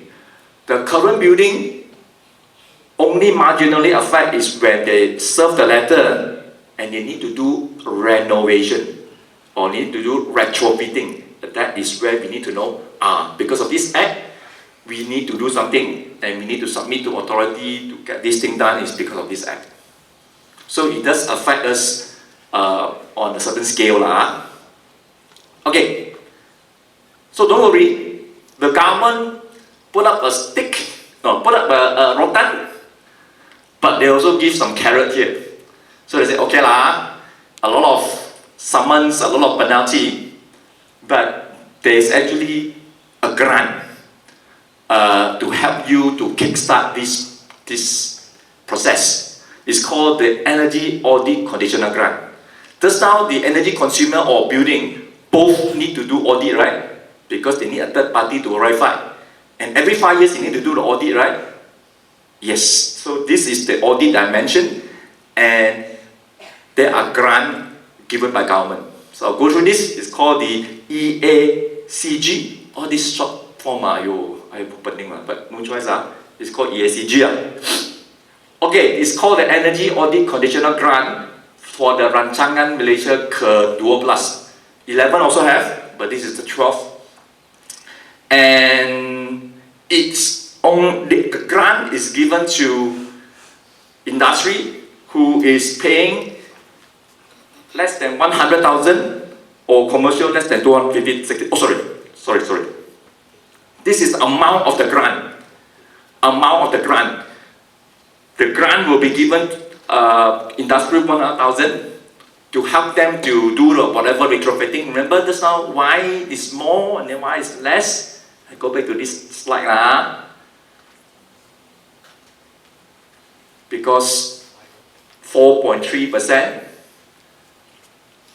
0.04%. So we need to help the industry more than the commercial. Okay, so all this tie back due to data. So they are giving industry 100,000 and commercial 60,000 to a grant to give you so that you can kickstart this process of energy audit, declaring your BI and all that stuff. Okay? Who eligible? First one, open to any commercial industry installation with a minimum monthly consumption of 1,000 kilowatt per month, which is around 40,000 monthly bill. If you are paying 40,000 bill, you are eligible. If you are paying less, you may not kena the EECA Act. Okay? 40,000 and above, they give you a grant. Okay? The grant is 60,000 for commercial, 100,000 for industrial to kickstart the audit. Not eligible for Rancangan Malaysia Ke-11 because passed already, and must appoint now they call it REM registered engineer resident energy manager. The electrical they took up already. Just now to us this is the one. You must appoint one in order to do the audit. Okay. These are the conditions. First, the grant amounting 100,000, 6,000 mentioned. Facilitate the energy expert throughout 3 years contract period. Once they give you a grant, the next 3 years you need to do this. Implement for 3 years. Staff training, this ST will provide training. Staff training to energy management and energy audit free for grant applicant, which means that if this hotel wanted to get this grant and they say I need to train my staff so that I don't need to rely on the auditor, they actually provide training. So this 60,000 they give you and they say okay, now I give you the grant, I also conduct training, come FOC. So ST provide training of what need to be done and it's actually free. Establish building baseline and potential saving. So this one you know, once the audit comes in, you know what is the base, where you stand, and what need to do. And of course saving from EMS. EMS only compulsory, mandatory for the energy consumer, not the building. Take note lah. Energy audit 2 months allocated. Minimum investment must be, this is the terms and conditions, very important there. They give you 60,000, they give you 1,000, must have condition, right? These are the conditions. 2 months for energy audit. They give you, within 2 months you need to do. You cannot drag, okay, I take the grant 5 years later and then you cannot the act, they will whack you 2 months must do okay. Minimum investment must be equal or greater to the grant applied within 3 years. Very important. They give you 60,000. Whatever implementation to improve your green features must be equal to 60,000. Okay, over 3 years. 60,000, 3 years, 1 year, 20,000, 1 month is less than 2,000. Correct or not? Change the light bulb, change the pump, change parts of the aircon, 2,000 a month really So it's not difficult to maintain. Add the PV, gaudim already. 1 PV panel, gaudim already. So you must, whatever grant that they give you, you must conduct audit for the next 2 months and then you must spend the money to retrofit your building. Okay, fair they give you the money, you must spend it Target saving, percentage saving must based on the audit report. The report says that you need to achieve 5%. By doing it, you must meet the requirement. Okay, this is a report. A report is by people. So by people means the figures are by people. Understand? I cannot say too clear. Okay lah. So you meet the by percentage, then 搞定. Okay, the by percentage numbers can be a single digit, 1% improvement. You got what I mean? Okay, and the last one is report to SEDA every 3 months and report to the system, EMIS system in ST every 6 months. They need to track your improvement. That's all. Okay, they give you the grant, you get an auditor to audit, make sure the next 3 years you use the 60,000 or 100,000, and make sure you meet the percentage of saving that the energy auditor declared, 1% for example, and report to them for the next 3 years and counting. So basically, they are saying, I can sponsor your own energy audit the next 3 years, you just need to do lah. Okay, FOC provided your investment is 60,000 If your investment is 200,000, then you need to fork up extra, but there must be an ROI lah. Correct? If your investment is 200,000, your ROI is 3 years, then okay ma. Okay, so this is how the terms and conditions. Case study. This is a project done by us. Is a building that more than 200,000 energy bill, or actually 200,000 energy bill. So not gazetted yet at that time. So they are doing it voluntary. They said, okay, let's do the energy audit. Let's go through the EECA Act, and let's go through the energy audit conditional grant and see what happened. The building is called CMB Hub in KL. Our selected clients are nothing man. Just go on. This building is GFA 43,000, 37 years old, occupancy currently is 70%. When we were in a job, it was only 20 or 25%. GBI rated. Since we are doing the audit, since we are doing that, myself get the building rated lah. PI before is 338, after retrofitting is 112. Meet the requirement. These are some of the changes which I'm not going to go through in detail. Very important is this figure here. All this I will give you guys. You guys read lah. Very important is this. 4 years.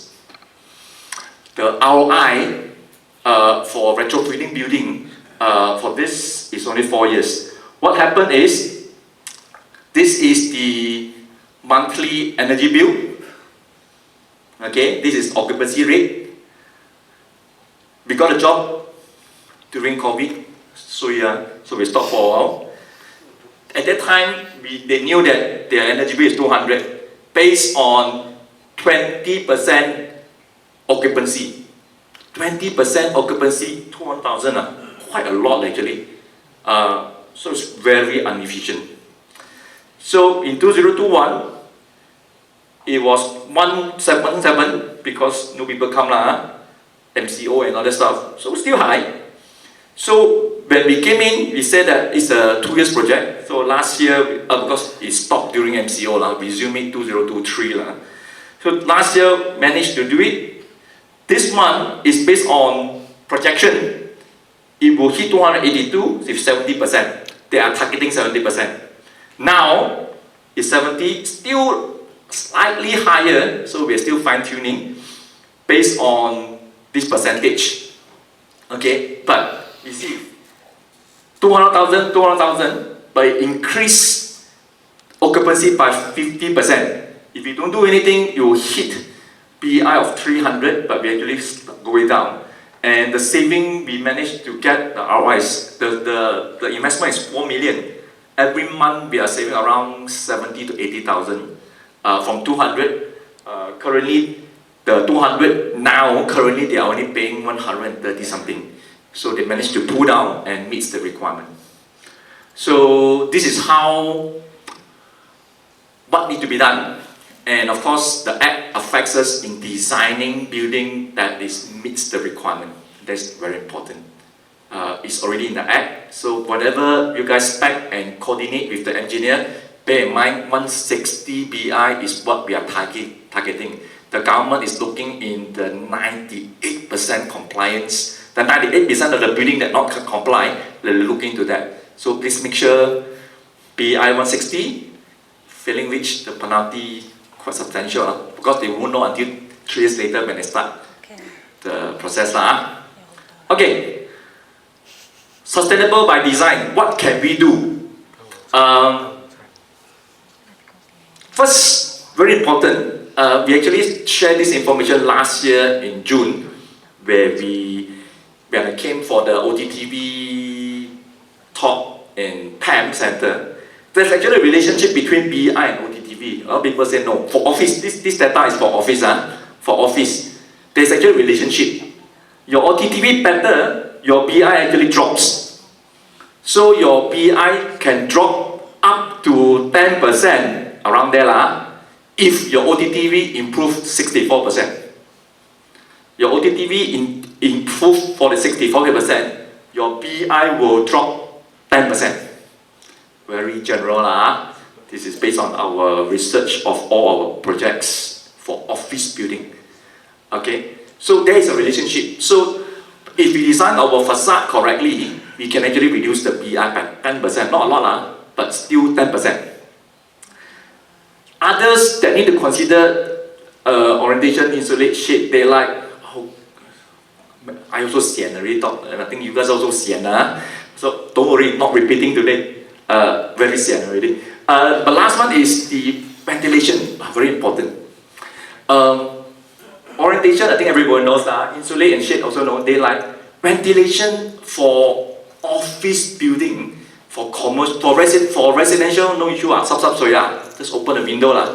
For office, for hotel, it's actually something very difficult. I'm going to share something that may help the design process and may help to reduce of BI. Okay, let's go through. Just for your information, all the slides that I show, I actually got it from multi-area resources, not all produced by us. Some of them are us, some of them are not. This particular one is a research by Subhana Jurong. I didn't claim it's mine. Subhana Jurong do this research. I'm fortunate that I was there, so we share, and I said, okay, can I share this? They said, yes, please share. Okay? Okay. The first one, this is the mixed mood. Let's go through. Mixed mood refers to a hybrid approach to a space conditional use in combination of natural and operable windows or passive inlet and mechanical system. Mixed mode means aircon and natural ventilation at the same time. Mixed mode. Okay? So there are two types of ventilation at one time called mixed mode. Okay, we have done it. Later I'll show you a case study, not something new. So there are two different types of mixed mode. This type is called the same space, same time. At the same time, there is aircon, and at the same time is natural ventilated. Okay? The second one is changeover. Changeover is at any one time, there will be aircon or natural ventilation. Our home, very hot aircon, not hot fan. So at any time, switch.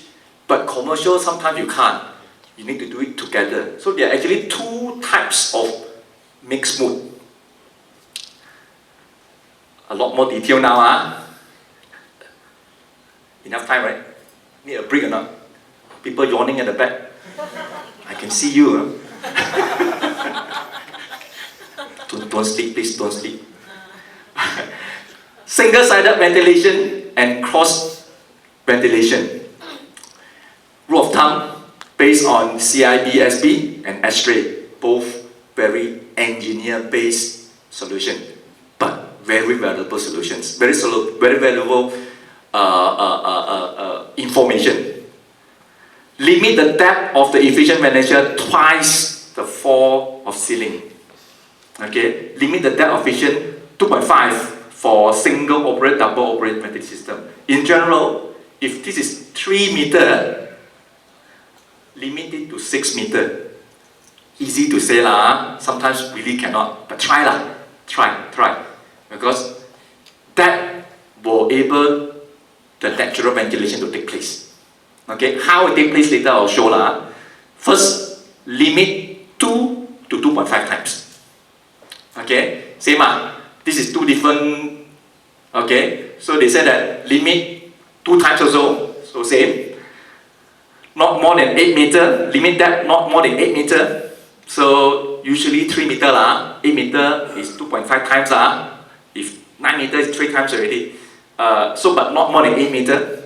And of course can extend 12 if there is air movement. There are fan inside to circulate the air. If not, then for purely natural ventilation there's 8. These are the information by ASHRAE and CIBSE, not by me, but it's really valuable. We actually use this information for one of our projects later, which I show, which works very well. Cross ventilation. What's it about cross ventilation? Cross means cross, not constant. A lot of people say, can I have a window here and a window there considered cross? No lah, cross. You cross the road, you don't constant, right? Cross ventilation, 5 times floor and ceiling, very, very effective. If it's a 3 meter, you can go 15 meters. That is where office tower, lift core to the end, around there, right? 15, some push it to 20 lah, which is very pushy already. So we are talking about possible high-rise end-to-end, And of course, limit to 5 times, same. And cross ventilation 15 meters, extend to 24 if there's an air movement. So you can push to 24, which is your office tower can meet the requirement if there is air movement technology. Engineer call it air movement technology. Common people here call it fan. Okay, fan. That's all, Air movement technology. Why ASHRAE? But anyway, it's a fan. Okay, so nothing difficult, Okay, fan. So this is a diagram to go through. I have more time because Brian helped me. I skip all the easy. I can talk more. That 2.5 times in that diagram. Don't worry, all this given. Free. Give, take. Don't worry. Don't worry. Sharing information, no issue. Openable windows. If you don't have an openable windows, how to have cross ventilation, right? So openable windows must open Cannot open, cannot Maximize mix of sufficient air ventilation, which is your fan. Okay. Cross ventilation kalau boleh eliminate that pocket This one susah lah. Sure you have storerooms, sure you have pantry. That area use stronger fan what to do. But that is the diagram, a very general diagram of designing a mixed mode layout. Agak only Don't say Michael say it's ASHRAE. Of course, that is the general guideline. In Malaysia, you need this Correct Otherwise, I masuk what to do? You need to do that. Because it's natural ventilation, you need to use anti-mold paint. A lot of paints already have that because it's natural ventilation, humidity will be high. You need to do regular inspection to check other mold and humidity control. You have a sensor, kalau boleh. If not, your eye you can see mold growing. I'm sure you have seen building that a lot of mold, right? Koyak This one, if you do inspection regularly, you don't need a humidity control. This is important.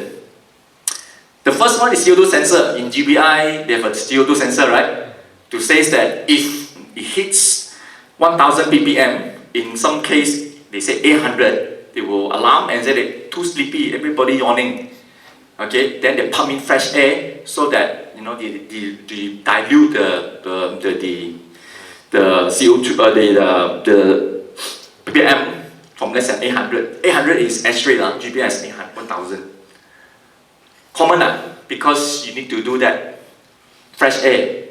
The second one is more important. You have a PM 2.5 sensor to see how's the outside condition. You know, we have durian season, right? We also have hay season, you know, when our friendly neighborhood start to clear their stock. Then we have a hay season. When their hay season, so don't take the 2.5 lah. 10. This is a Singapore Subana Jurong data. Full ventilation 2.5 plus fan. So with fan should be better, right? Number 4, full aircon 100% fresh mode compared to minimum code requirement. You have fresh air. The first one don't have fresh air. These are called the full aircon or full natural ventilation. The second one is part AC capped at 50%, 50% aircon, and then I use natural ventilation. Same time. Part aircon capped at 50%, load natural ventilation plus fan. Now they use fan, just now called mechanical aided something. Now they call fan. Subana Jurong, things like this, just put fan, no need X-ray. So these two are at the same time natural ventilation and aircon. The third one is natural ventilation and aircon when the temperature is more than 30 degrees. Switch. When you sleep, you're hot, you switch on the aircon. Not on the fan, open the window. Situation number 7. 7 no fan. 7 you sleep, no fan. Number 8 is sleep, not hot, with the fan. Okay?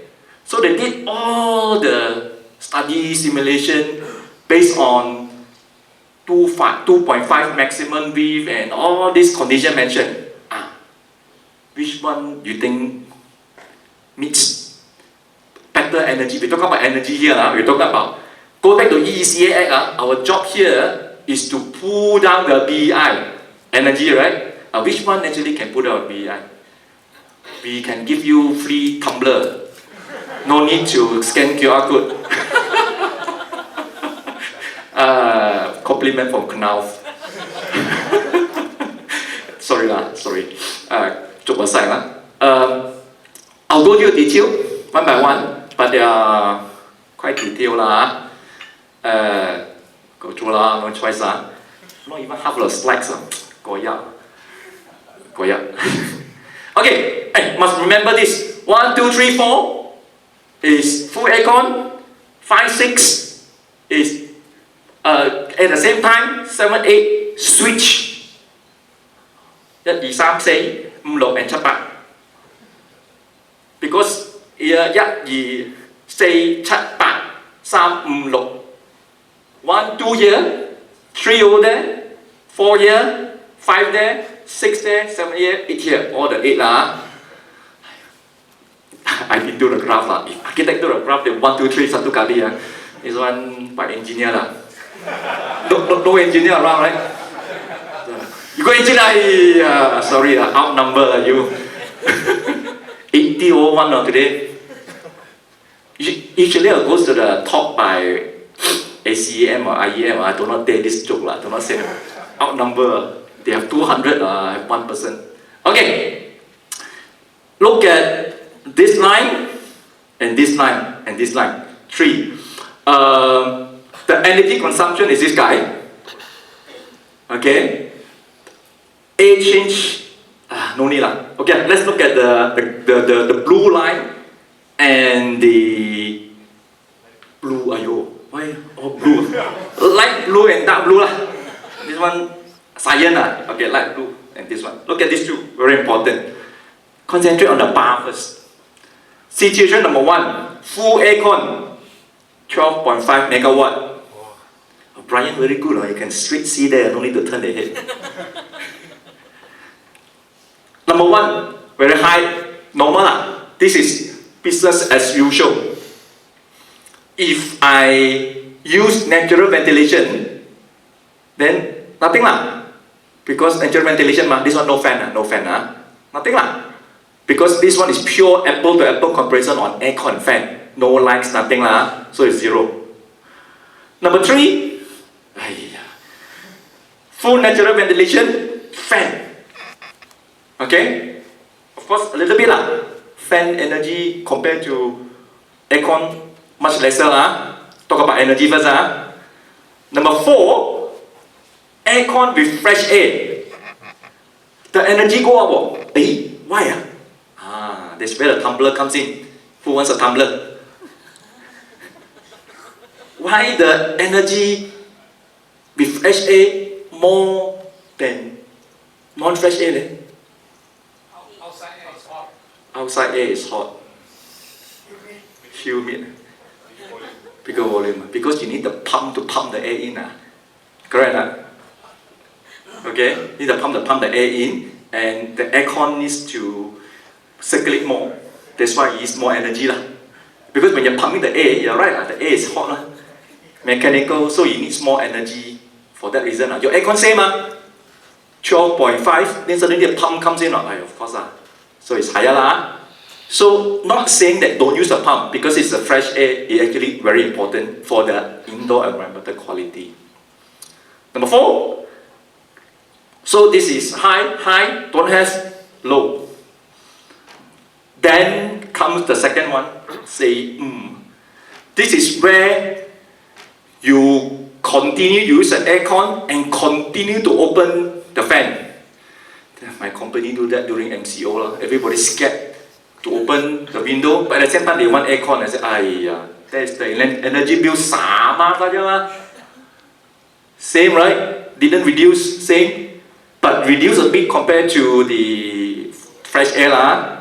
But the good thing is, I haven't said this one. I talk later lah. The energy same, no reduction, because number 1 and number 5 and number 6 no reduction. The whole object here is to reduce, right? So if you switch on the aircon and book out the window for fun only lah, energy no reduce, but the IQ better. Let's talk about the energy first Number 8 is where the aircons, the load. This is the load of the aircon, if they use the aircon.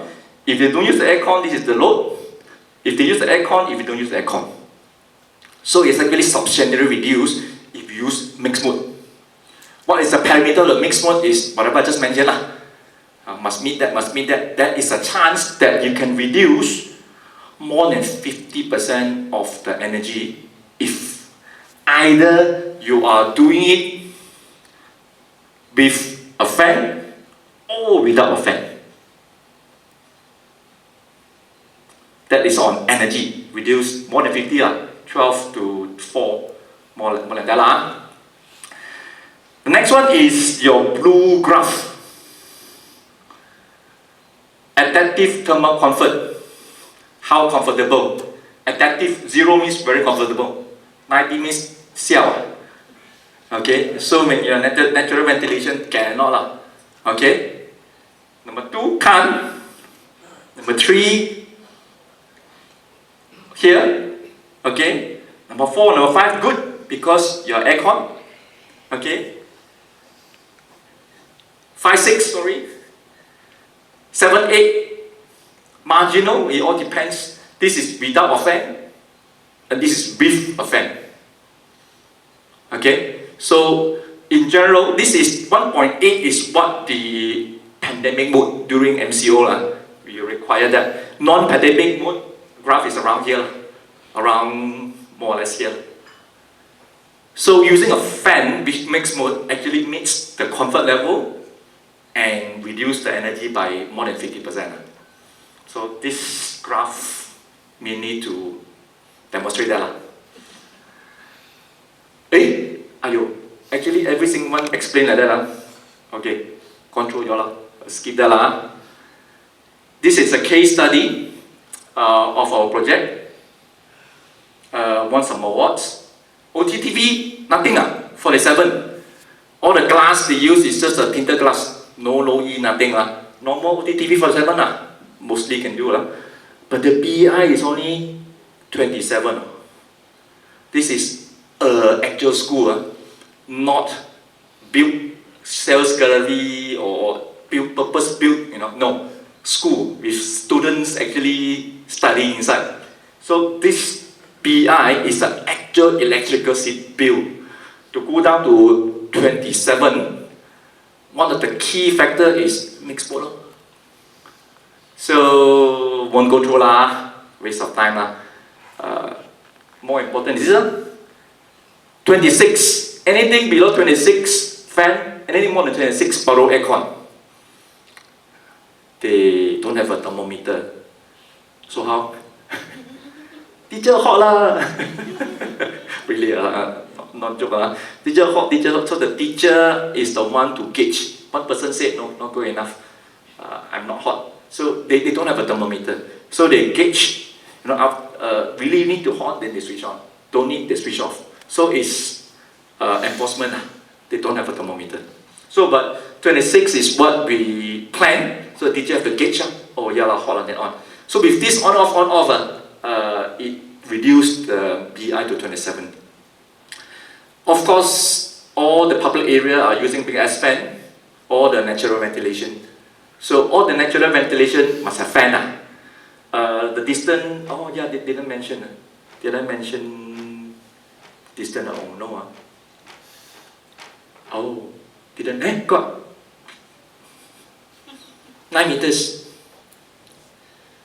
The building is actually 9 meters slim, with 2 openings on both sides, cross ventilation. 4 to 4 height is 4 to 6 meters. Classroom 4, 6 is the foyer. So 4 to 9 is only ratio of 2. Cross ventilation some more. Very good.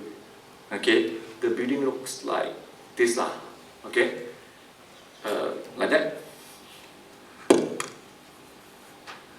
This is 9. There's 9. There's 9. So it's a very slim building. Of course, this school easier lah. Other parts, it's the concept that I'm trying to demonstrate lah. Okay. Any question before I jump to the next heavy topic? Oh. Cross ventilation.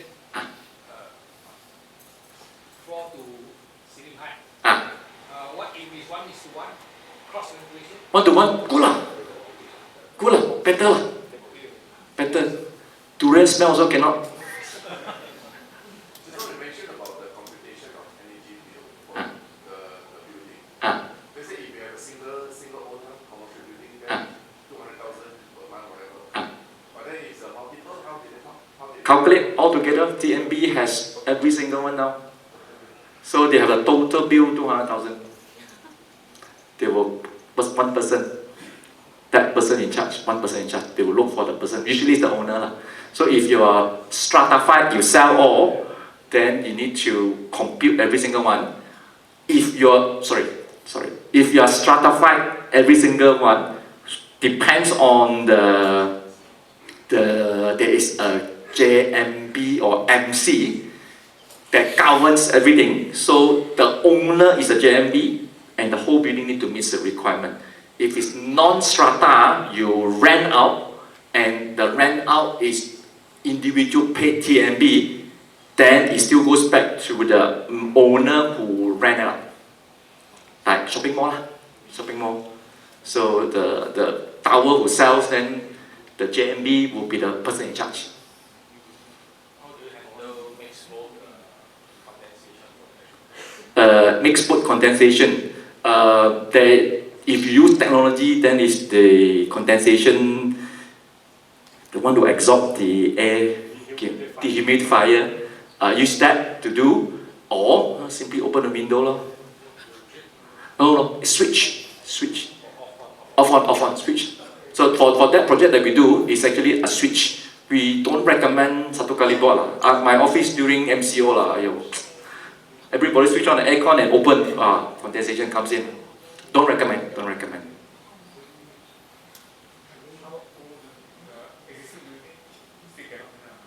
Existing building kena? Oh no, it's meant for existing building. The EECA Act is for all buildings, whether existing or new, all the TNB bills are all existing one, cannot plan one. So all existing building will kena first, but our role here is to design new buildings that meets the act. Very important. Yeah, the BI calculation, we exclude car park, right? Yes, exclude car park. What if right now you have 2% EV charger? You have 400 car park. You have 2% that is 8 EV, but the EV charger consumes a lot of energy. Included, unfortunately. Included in the BI calculation. That's not fair. I understand. There are 7 people in the expert group. Don't talk. Okay, you understand? But it's data center, small data center within a building. In GBI, they actually exclude. In this calculation, include. So if you have a small data center in your building, too bad. Server room, too bad. You find your way. That include the outdoor EV charger also, right? Yes. Include all the outdoor. The reason they exclude the energy bill from the car park is because they want to consistent with the GFA. The GFA actually exclude car park. So the energy bill exclude car park, so it's the same denominator. Because if not, let's say I have the GFA, like giant big car park, assuming it's covered, if it's not covered, not so bad. Assuming it's covered, then the GFA is less, because car park not included, but the energy bill will be high, so it's not apple to apple. So they minus out the car park is because of the definition of GFA. But they wanted to make sure the energy that they use is reduced. So they know the data center, the EV charger is very important, common now. So they put in the formula and see how you reduce. Failing which, the penalty comes in. I know. 1/7. Don't record this. Okay. Yeah, B.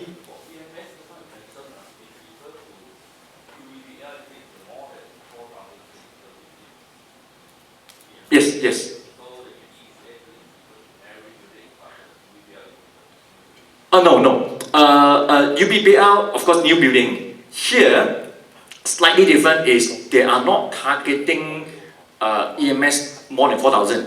They are targeting those who, slightly different, those who use 20,000 TNB bill, you mandatory to have a EMS to track. Those who are lesser, the 80-something%, is not mandatory. You just need to go to a, don't mind, easier to do this.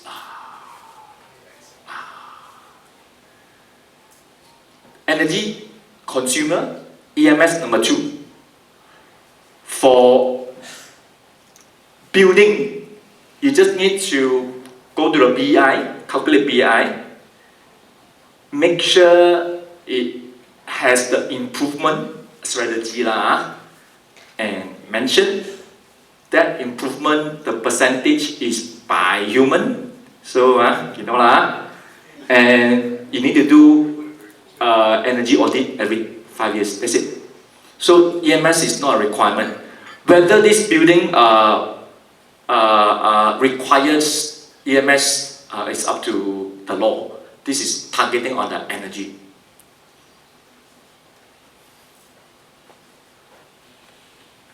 Another 15 minutes. I only half the slide. How? First time doing it, so cannot gauge the time. Sorry. I'll go through very fast. Homo? No answer. Homo means okay or not? Okay, very quick one. Luckily, Brian took some of the slides out. Very good. Took off some of the info from him. So it's good. Next one is BMX, BCX. Just now affects us, indirectly affect us, directly on the design in overall because we are the SO. So this one affect us or not? Let's see. Same thing by 2050, everybody say 2050, announced by our Minister of Natural Resources, Environmental and Climate Change. Now no more lah. Split Okay. Carbon exchange. Bursa Carbon Exchange is the first Sharia compliance multi-environmental product exchange to facilitate the trading of carbon credits and renewable energy certificates. Trading carbon I'm sure you guys know the rest no need to talk There are 3 types of carbons regulations. Okay, in general there are 3 types. Or 3 types of law in carbon.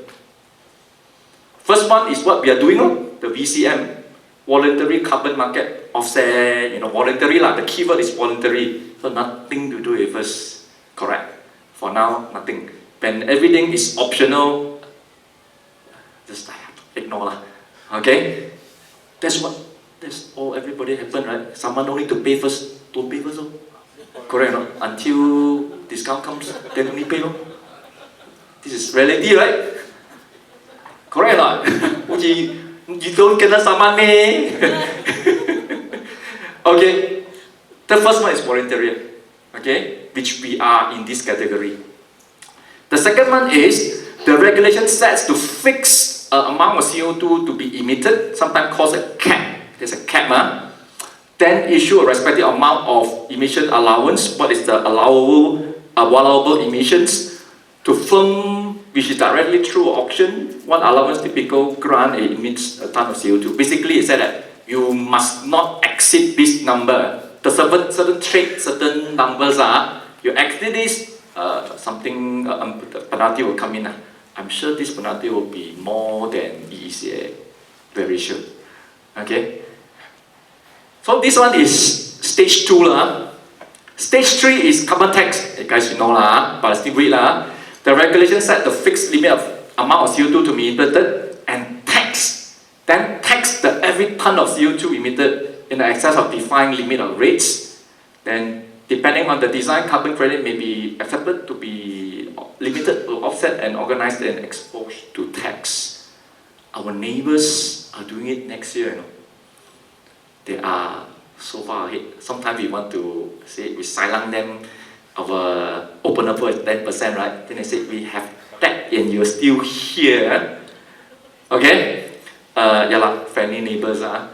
So we are here. Not yet. You think so? Next slides will say so.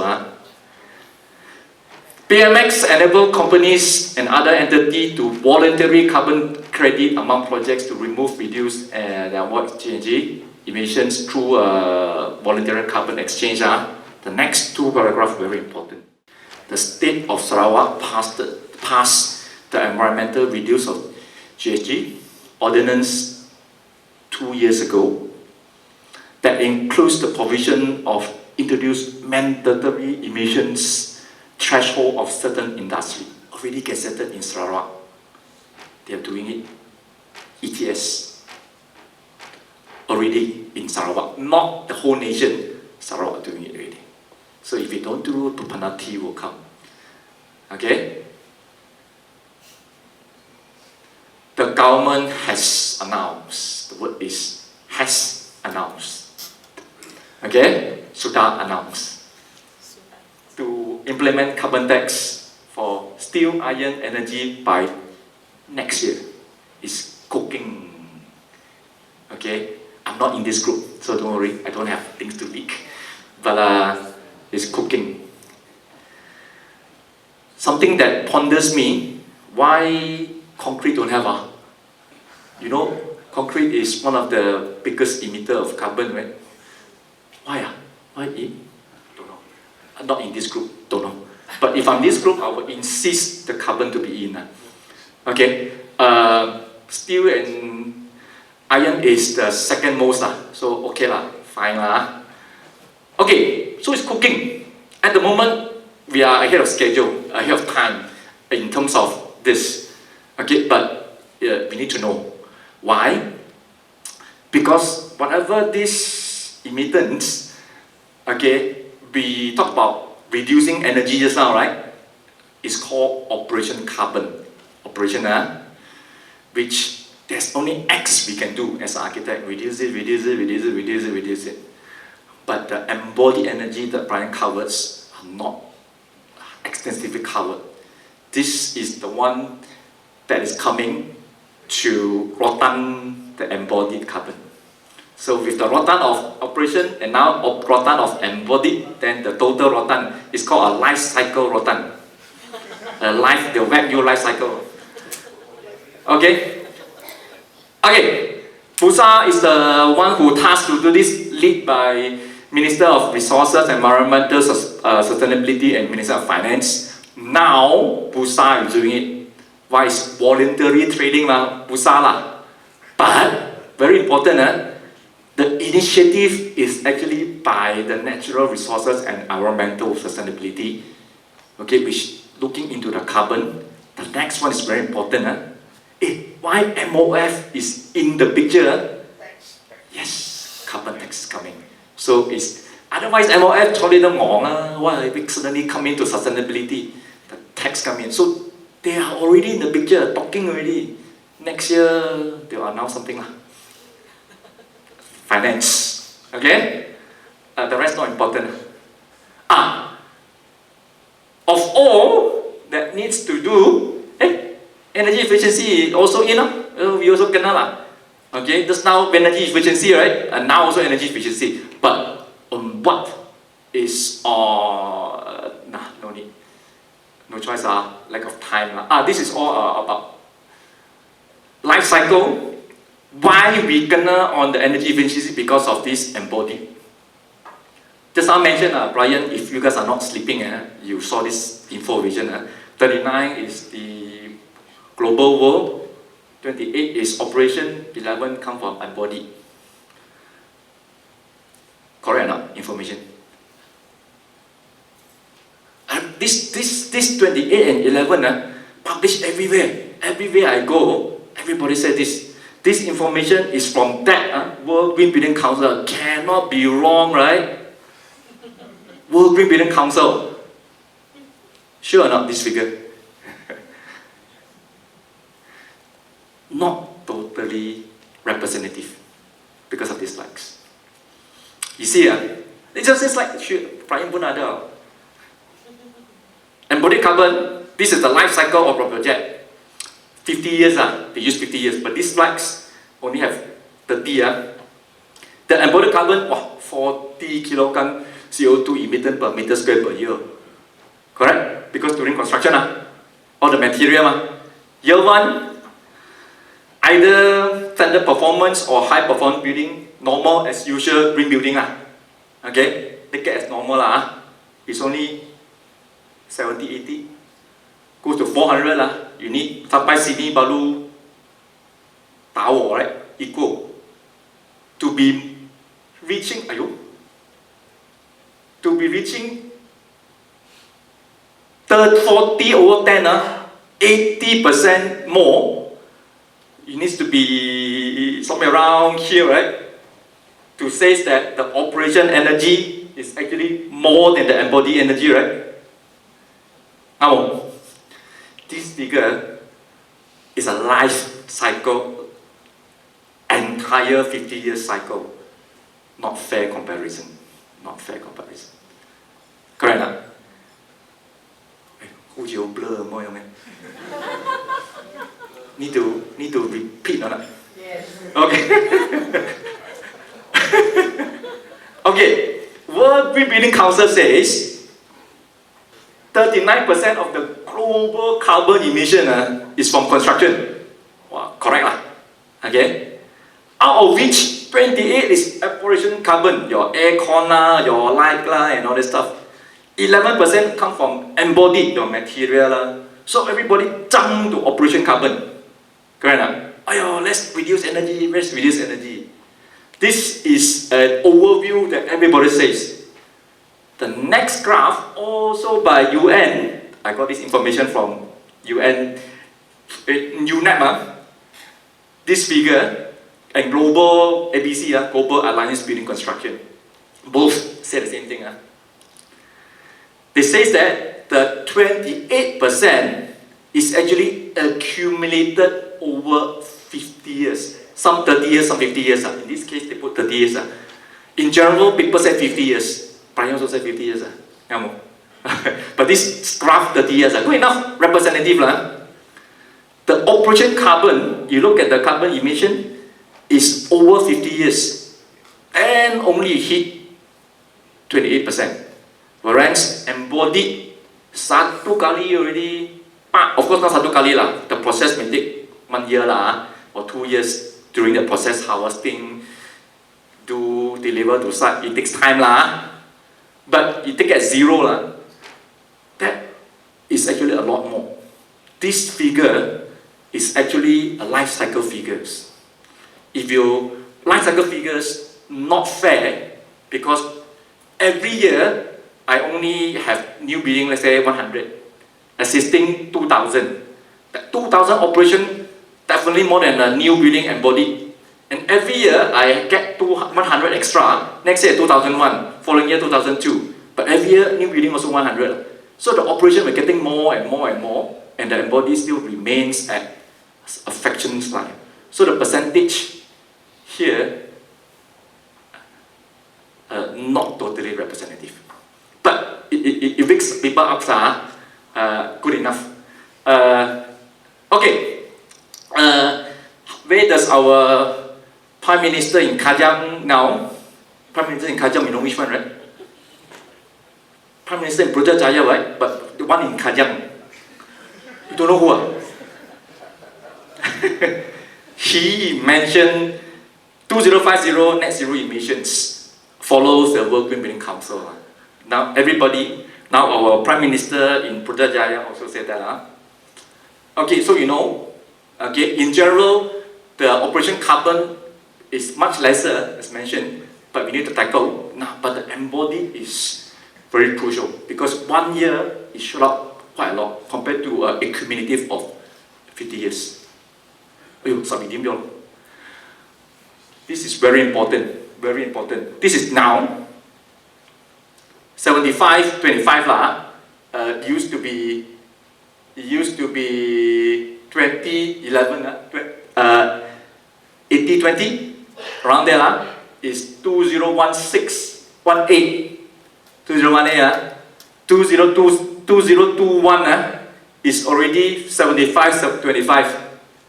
Okay, by these two I say one in 2050, where we're supposed to meet net zero, is almost 50-50. This is life cycle carbon, which means that our operation doing a lot more to reduce, but our embodied are not. So the percentage will be percentage. They didn't mention total emission. Total emission reduce, but the percentage, the embodied, it will be a lot. So we need, as an architect, we need to start speccing the right thing and doing the right thing in order to reduce the embodied carbon. Okay, the rest, this one gone through already. This one gone through by dry now, won't repeat. This is important. This is where the data coming from our office. All this data come from our office. You don't get it from internet. A1 to A3, mentioned by Brian just now, 50% of the emissions are from here. From our calculation. Later I'll show you where is our statistics come from. 50%. During the use is 20 and then 25. The use and the production itself is more than 90% already. So we need to tackle that and that. So this is all about raw material transform manufacturing process. This one is use, maintain, repair, replace, refurnish. Also part of that. Life cycle figures over 50 years. So there will be a few repairs and other stuff from our office data. So this one I'll go through. My CRES is, there's actually information on embodied energy in CIDP in my CRES. This is a graph they have. Architects, very important. Architects, developers, contractors, and construction procedures. So we have the importance in the chart to do the right specification. Okay, I want to show this another 10 minutes. Example, case study, IGM Construction Central Berhad. We did their energy audit. This is our clientele. As mentioned, our company do green building energy audit. We also do carbon audit. This is the carbon audit. The first one is the super important client. Enough to sum up, it's our client. And we have some developers. These are a few developers. Today I'll show a developer so that it's more connected. I'll show some of the IGM's information. So it covers 122 sites, 9 locations, and all these things. From IGM annual report, we didn't do the report. I have to be very clear. We did the calculation. After we finish our calculation, we pass the information to IGM. They do, some people who can write very flowery English to write the report. Okay, we are architects. We calculate. Okay, so these are the information that we calculate. Construction. This is a figure of emission, property, industrial, ports, toll, and that. Industry, a lot we know they have the industry but we are looking at the construction and property. In this particular case, for example, I will just concentrate on the construction because that's where the material comes in, the embodied energy. Very important, all this information. Another 10 minutes.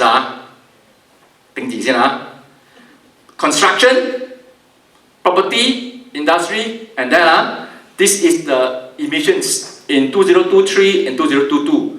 2021, wow, so good. Why? Your friend from Wuhan visited you. So everything very good. So this one and this one, no choice. So this is the figure. This is by trade. By trade, in this, the trade of property, the trade of construction. If we calculate by scope, Scope 1, Scope 2, Scope 3. Scope 1, Scope 2, Scope 3. You should know what is Scope 1, Scope 2, Scope 3.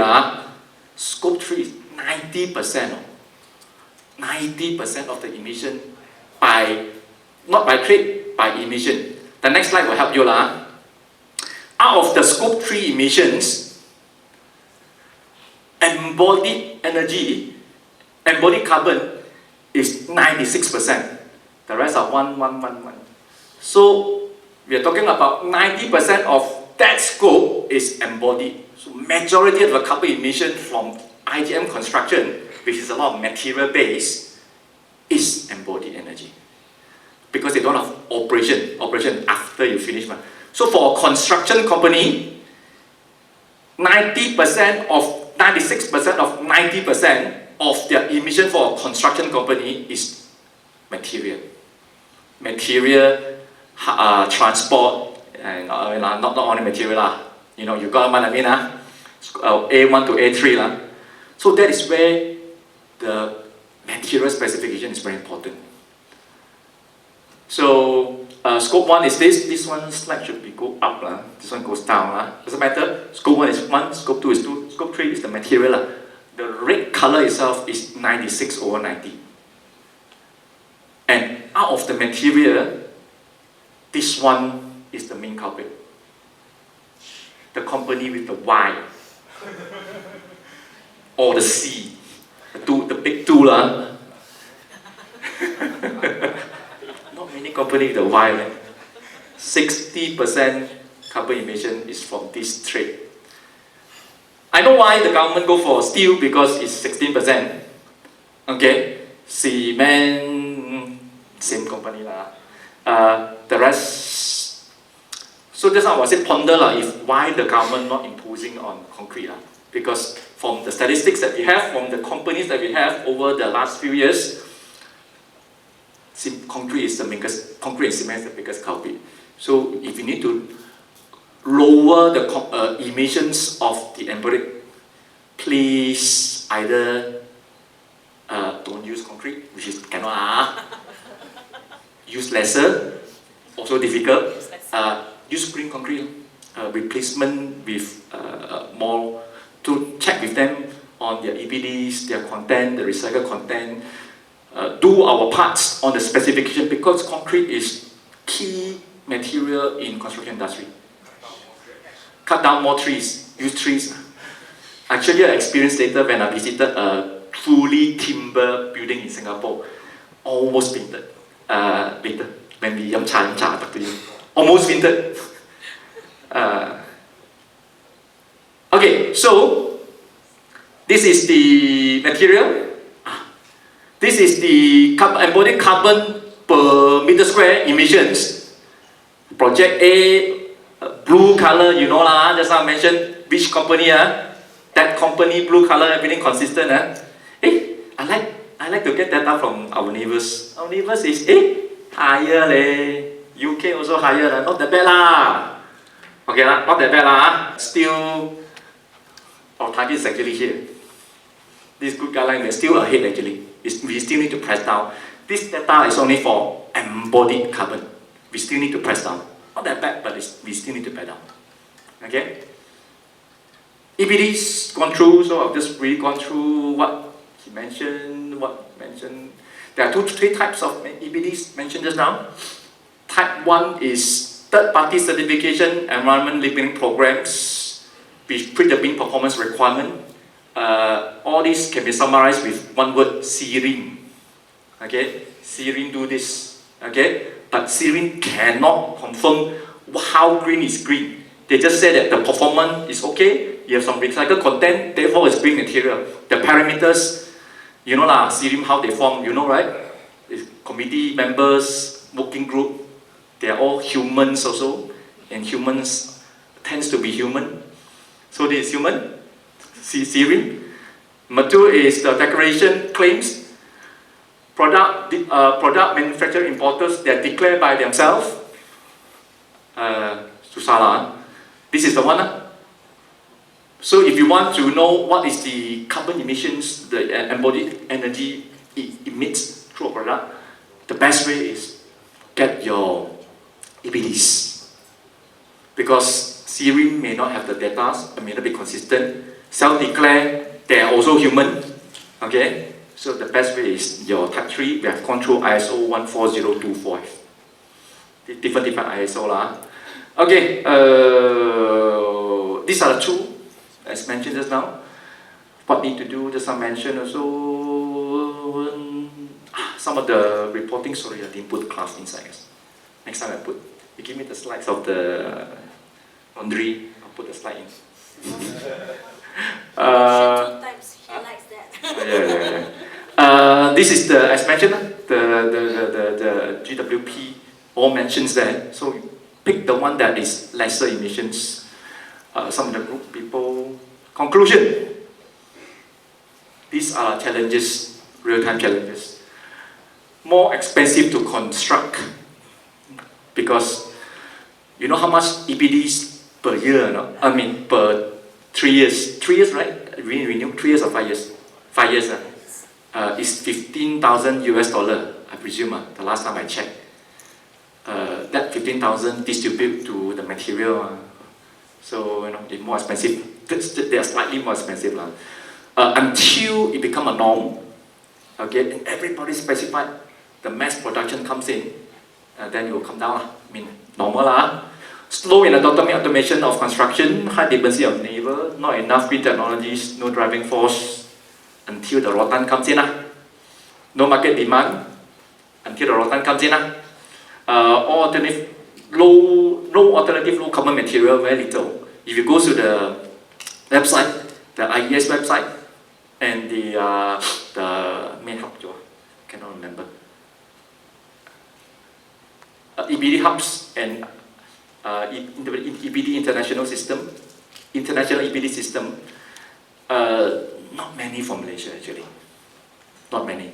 So you have limited choice. So we push and see how we can spec on that. Technology limited, knowledge limited. We just saw a supplier who have solar aircon. They power the aircon through solar, which is good. because you use less energy. Good. The maintenance guy said, no lah, no spare part. That's the issue. Technology limitation and skill. No spare part, don't know how to maintain. You are the only supplier, dominate by you. No lah. So at the end, didn't manage to go through. Complexity of retrofitting and lack of EPDs. So these are the challenges. These are the acknowledgement. All the slides come from this group of people, including IGM. That's it. Thank you. A bit over time.